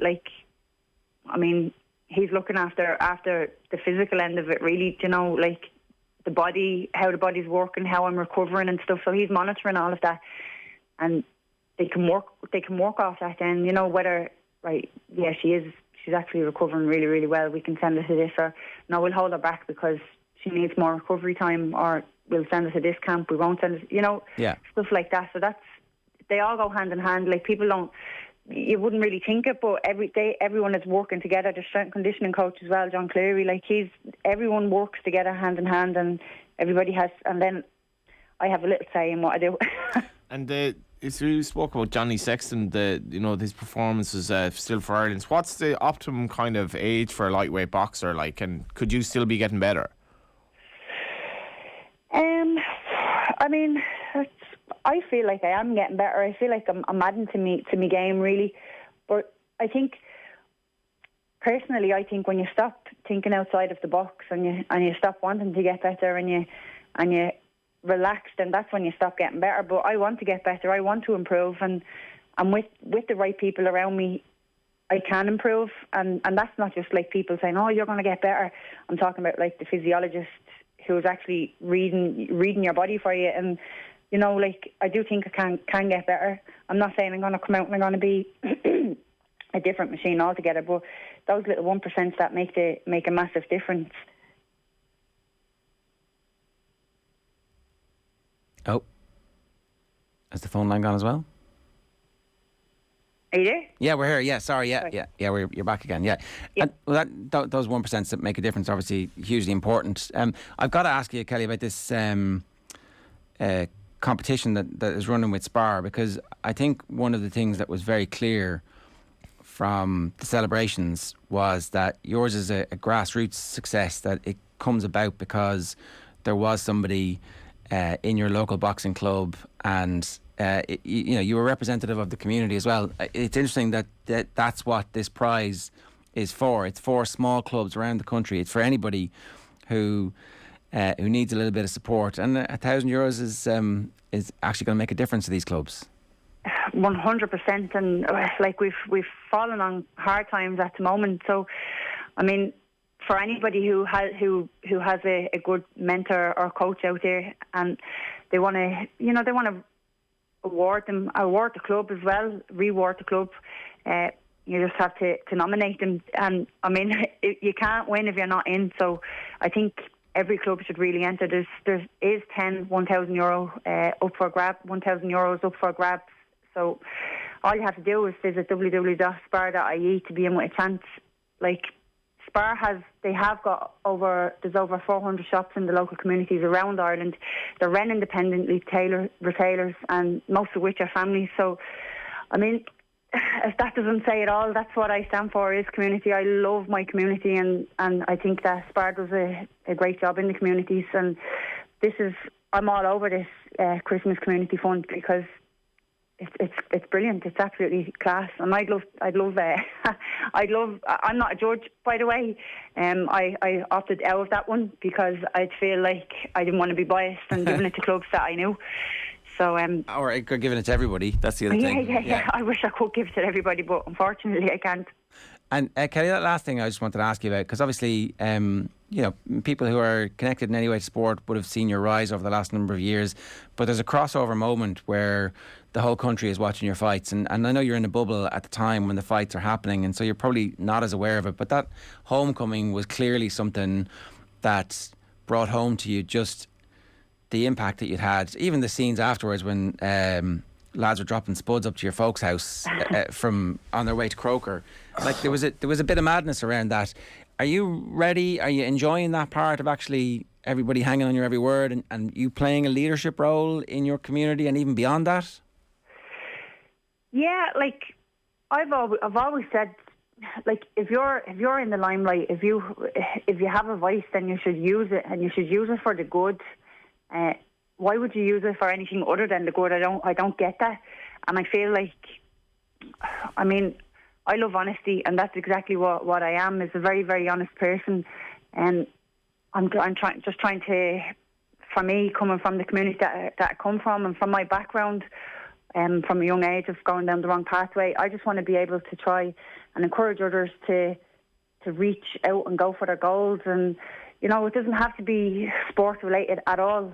Like, it can be anything, but for people to go for it, to just go for it and give it a shot, because like you'll never know unless you try whether you can, and that's it. I'm ready to take that role on. I am taking that role on. I've took that role on even before I became Olympic champion. I've been helping my community for a long time, and forever really. It's just now that I have a gold medal that people are saying, oh yeah, you're a role model now, but I class myself as a role model way before the Olympics. Well, it's true, you are, and you've delivered in spades on that. And whatever about being known just for winning the gold medal, I think you're actually going to end up being known far more for being that role model. And it's an incredible thing that you've done. And long may it continue, Kelly. Thanks a million for joining us this morning. Cheers. Thanks very much, lads. Thank you. It's Kelly Harrington there. A little dose of awesomeness into your life of a Monday morning. That make you feel good? Yes, he's just absolutely inspirational. Yeah, it'll be just interesting now. Sounds like she's kind of caught between I really need to train here, but I'm also kind of enjoying myself. Just yeah, and I hope the enjoyment is the thing that wins that one, because there's plenty of time to be thinking about France. And like, the only thing you'd be concerned about is Irish boxing is so riven with factions, and like it's so self-sabotaging and has been over the decades that somebody's going to be, oh, you've got to qualify now, you're going to have to fight here, and it's like, no. But they might do that because they haven't got a great track record of self-governance. Anyway, no point in us ruining that for now. OTB AM brought to you by Gillette, proud sponsors of Movember. Gentlemen, let's mow. Have you ever grown a moustache? No. That would be a good time, Johnny. There's still 2 weeks left. I know you love charity. Yeah, I don't think it'd suit me, but yeah, you're rocking it well, Ger. Rocking it well. Adam Kennedy says, fair play to Johnny for talking about rugby in a positive light, even though he has no interest in the sport. I wouldn't say I have no interest. Like, it's, so I would have. It annoyed me that I couldn't really watch the game on Saturday. A game like that, now I'd love to watch, but I was on off the ball duty. Literally, when I hear Kellie Harrington is on OTB AM, I have to text my mum, dad and Brian. If any of them miss her on it, somehow it'll be my fault, as they know I'll be listening, says Isolt on Twitter. I hope you enjoyed that then. And join us tomorrow morning from 7:30. I'll be back in studio talking rugby with Maddie Williams. Much more as well. If you missed anything, you'll get it back on the OTB AM podcast feed. The best place to get that is the OTB Sports app. We've been having some issues on iPhone recently, which we hope to have resolved. If you are having any issues, then please do drop us a line, feedback@offtheball.com. Right now, box in front as well. I was advised to read Vincent Hogan's. Oh, sensational! I heard it was great with Quigley, obviously, who's one of the nice guys of the game. So Quigley fell out with his father, and the relationship has not been repaired. And we kind of knew that this had been happening, but he hadn't spoken about it, as far as I know, to anybody. Vincent Hogan has that exclusive. They're sitting in Jackson's Hotel in Ballybuffet, and it's very evocative, and it's, I think, one of the award-winning pieces that you're going to read this year, because there's an honesty to it that you very rarely get. And yeah, we really wish him the very best, and really hope that he patches it up with his dad as well, because it seems like they're fairly similar characters.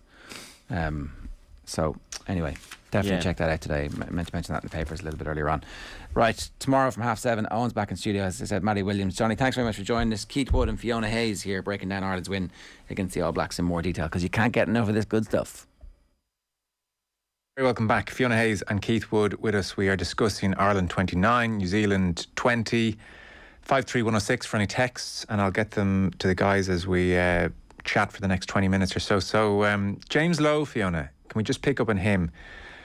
He was talking about the type of rugby generally, and actually it tallies with everything you and Keith are saying. He says, we're playing rugby the way it should be played. Tight shapes, connections out the back, boys wanting to be on the front foot, boys wanting to catch the ball on the line, little bit of footwork, get the hands free. We didn't play negative footy like the stereotype South Africa. They're not playing the game the way it should be played when they win. We've got our own identity, and it's great. I'm sure that'll be noted in South Africa. Yeah. But he also was asked about the tackle on Rico Ioane, which allowed Peter O'Mahony to go in and make the steal, and he celebrated like it was a try. He said, mate, it was huge.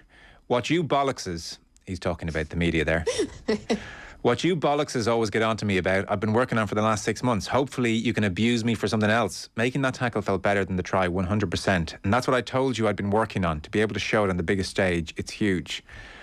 So James Lowe and his re-emergence this November is maybe one of the more dramatic aspects of what Ireland have done, because I would say during the Six Nations, when he had a couple of defensive reads and bites in and it looked very, very frail, I think a lot of people would have said, look, it ain't going to work at international level for James Lowe because of the defence. So it's not to say he'll never make a defensive mistake again, but this has been a very interesting development, very welcome one, that he's back in and playing so well and trusted in these big games. What's your read on what's happened to Lowe here? Yeah, I think he's the right to say everything he wanted to say there. He's just beaten the All Blacks. He's dead right. For me, I think I think Farrell spoke about it without actually saying it as well. I think he went away and he worked really hard and maybe lost a bit of weight. He toned up a little bit, I think. And, and he got his confidence back. I suppose when you're dropped, you either sink or swim. You either put the head down or you go away and work hard. And for me, he worked really, really hard. And Joe, you spoke about it. Those defensive reads could be a matter of seconds, but it's a confidence thing that will get you off the line and making you read that a lot better. If your confidence is low, you're doubting yourself sometimes in that defensive line about coming up and making those hits. And he was absolutely outstanding. I mean, we know what he can offer us with that left boot, but as a winger, you need to be one of the best defensive players on the pitch, because especially in space anyway, because you're defending that space, and it can be quite hard if you're not a confident player. He worked in it. And I mean, what we saw, he put on a show for everyone. He stepped in as first receiver. He got across to other wings. He was putting in hits. He was cheering. He was confident. He looked like a guy that wanted to be there, and his energy and everything about him, watching him yesterday, was massive. And it was massive for Ireland for him to be there and being confident. So for me, he worked on those little things. We know what he can bring in attack. We know what his footwork is like. We know what his boot is like, but he's learned how to read the game. He looked sharper. He looked like he was confident. And I think that's the biggest thing. Yeah, Keith? Yeah, look, I thought that was a great tackle. It was a very good read and it was a good solid hit. I will say that I think the Irish team plays best when Ringrose is at 13. I think defensively he gives a higher sense for the players, and it doesn't matter for that minute or that line or that tackle, but it's this sense of consistency for the whole time, because there is often a large gap between 13 and the wing. And if there's any uncertainty there, it makes it very, very hard for the wingers. And I think our wingers have been a bit vulnerable, actually, for the last couple of years. And I don't know whether that's down to the setup that we've had defensively or with a lot of injuries that we had, really huge amount of injuries at 12 and 13. We've had different players playing within that space. But I would have said Ringrose actually had his best game for a very long time. I thought he was in everything. I thought he made phenomenal reads with it.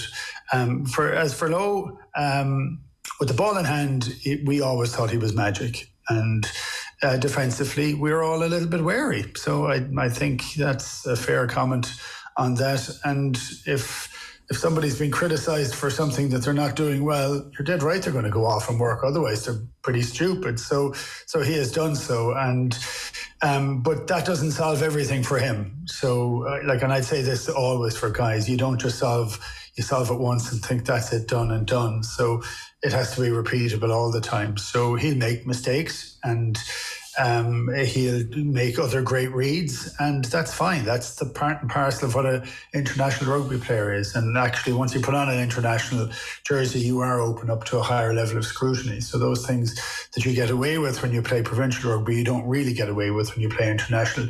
He's bolshy though, and in fairness to him, he came out fighting, which is great. That's what do we want? What do we want of our players? That we want them to try and get better all the time. And the most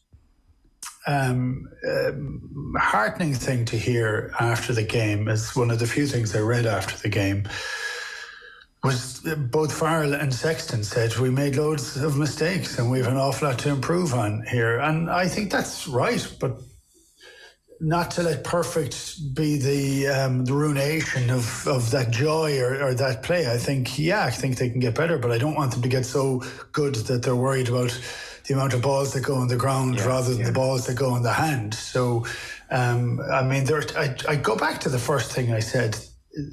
For me, that was a joy to watch. I'm not saying we're world beaters, and I know that there's already views that we're up to number 3 in the world now, and it doesn't mean a damn. It doesn't mean anything at all. And what it means is that, okay, we're making the right progression, and we weren't seeing it, and we are seeing it now. Look, it's very easy to write off the performance of last week because Japan were abject, and they were. They didn't try to play with the ball in hand at all until about 20 minutes to go. But this is against the best team in the world. We outperformed them all over the field. We were not as accurate as we could or should have been at different times, but that didn't seem to affect us mentally. So for that, I would have said it was a fantastic start for something else to happen. And if they get better doing that all the time, well, I think we need to be watching this space, because for me, that has relit that joy of watching rugby again. No, this is a different team with the ball in hand, and it's very exciting. Like, you would always back them defensively to get to a certain standard, but they just haven't played with the ball in hand like this. I guess, Fiona, to begin to bring the conversation to a close, the point will be made that New Zealand are at the end of a long tour and they're tired, and so we have to write this off as a touch of the November blues as they begin to wrap up. Now, at the same time, they all had a week off. They didn't play against Italy, and they easily put, record score against Wales in Cardiff. So, they weren't limping to the finish line either necessarily. Nobody else has managed to beat them, so there is that consideration. I guess this is so interesting now because unlike 2018 felt like a build-up, steady progression under Joe, and like it was all building towards this peak. This is sort of November for me come a little bit out of nowhere.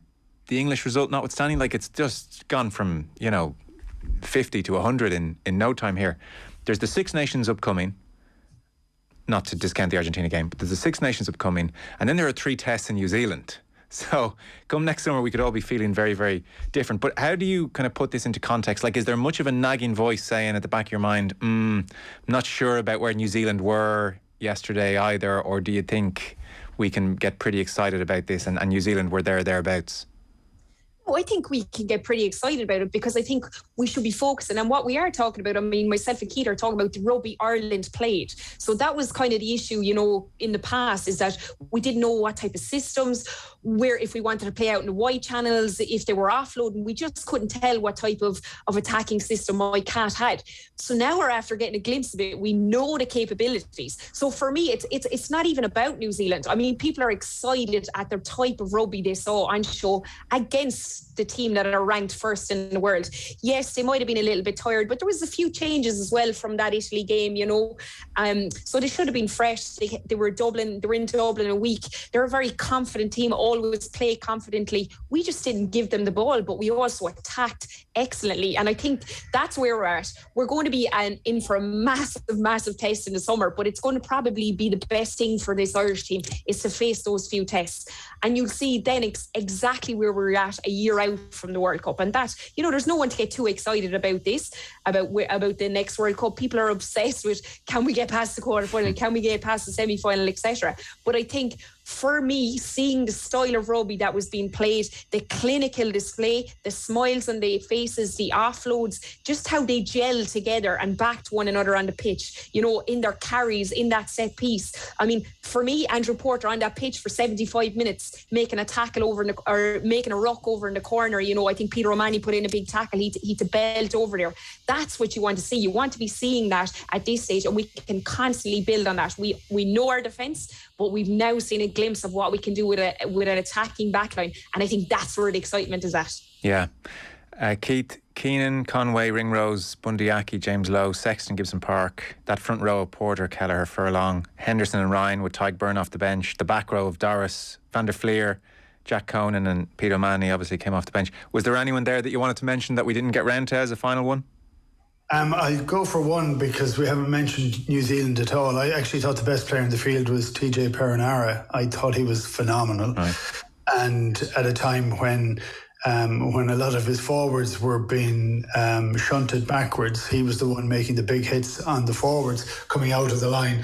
I will say that particular type of defensive work off a 9, which runs into the back line, is always on side but decides to run as a kind of rogue guy out ahead of the line to make the hit, is something I'm a huge fan of, because it can suddenly turn defence into attack very quickly. I thought he was phenomenal, actually. It was not knowing, getting close to half-time or after half-time, I'm saying there's the man of the match there, because so but no, I thought it was an incredibly good team effort. Yeah. I thought Keenan at full back, he seems to be in the right place at the right time all the time, and he seems to be incredibly calm. So I like that. I like a 15 there's no histrionics. And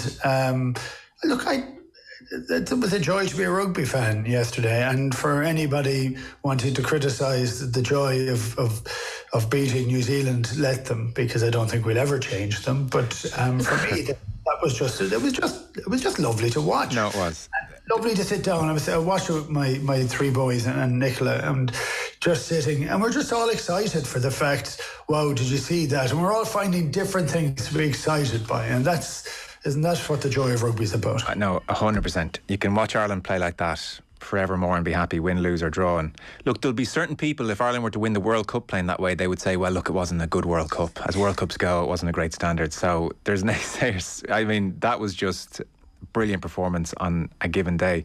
There's a message in here which has caught my eye. Best of luck to Fiona in her MMA fight this evening.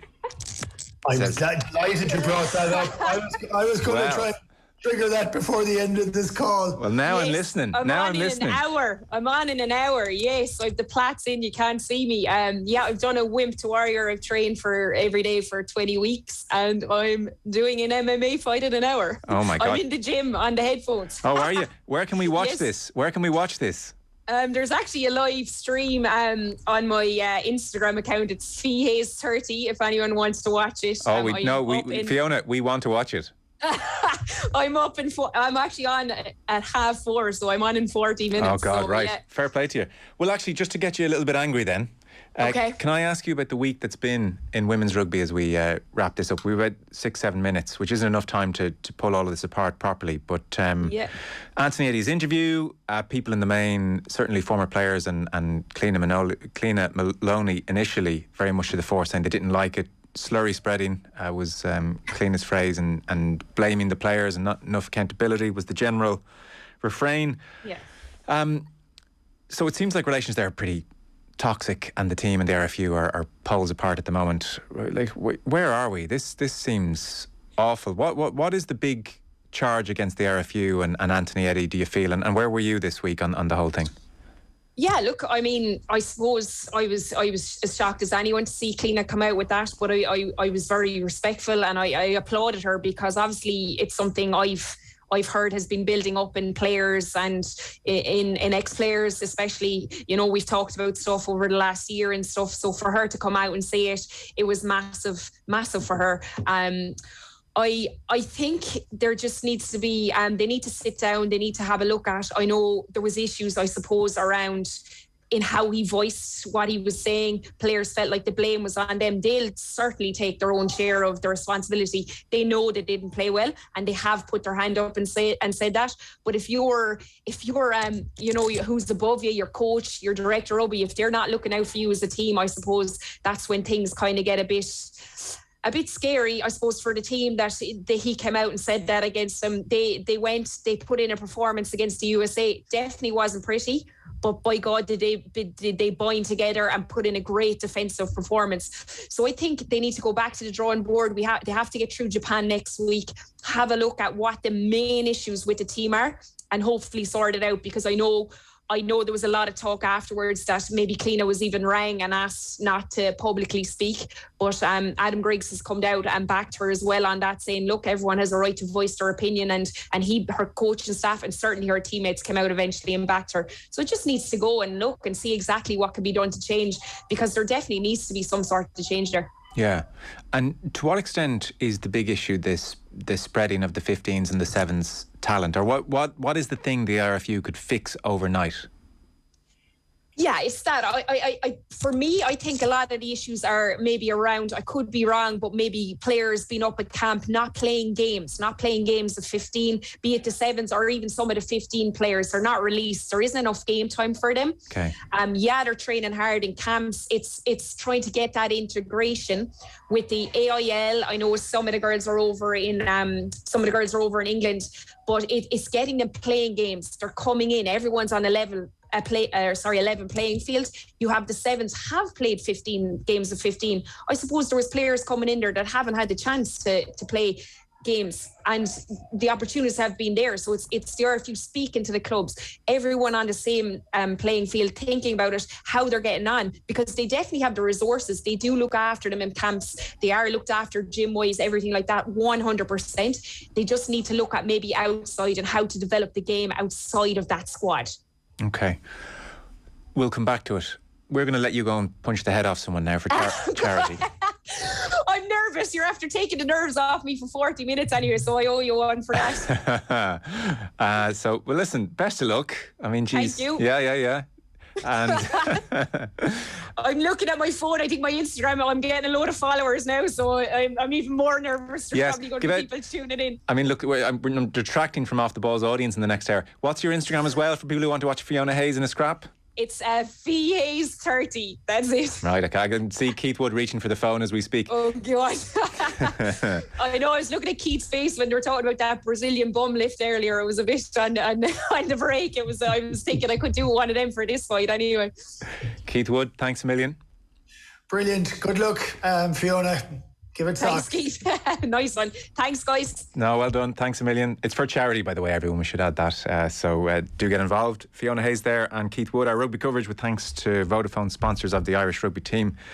There'll be lots more in the rugby tomorrow on OTB AM from 7:30. And then tomorrow evening, Brian O'Driscoll is going to be with us on the radio as well. So keep an eye out for all of that. Our rugby coverage is with thanks to Vodafone, sponsors of the Irish rugby team of us, everyone in. On a separate point, Golf Weekly is available on otbsports.com/Golf Weekly, and we're available on Patreon as well. This week we're bringing some of our listeners to K Golf World for some golf and an exclusive live recording of the pod. So K Golf World, it's a suite of state-of-the-art golf simulators now at the K Club, where you can pick any course you want, the likes of Pebble or Royal Troon, you name it. You get to play golf course and indoors and with your mates, and kgolfworld.ie is where you can go for more details. On today's show, we are giving away, to celebrate all this, a 4-ball at K Golf World, where you and 3 others can go and play around at whatever course you want. Just tell us who captained Europe at the 06 Ryder Cup at the K Club. Who was? Must be a strange experience. He's a New Zealander.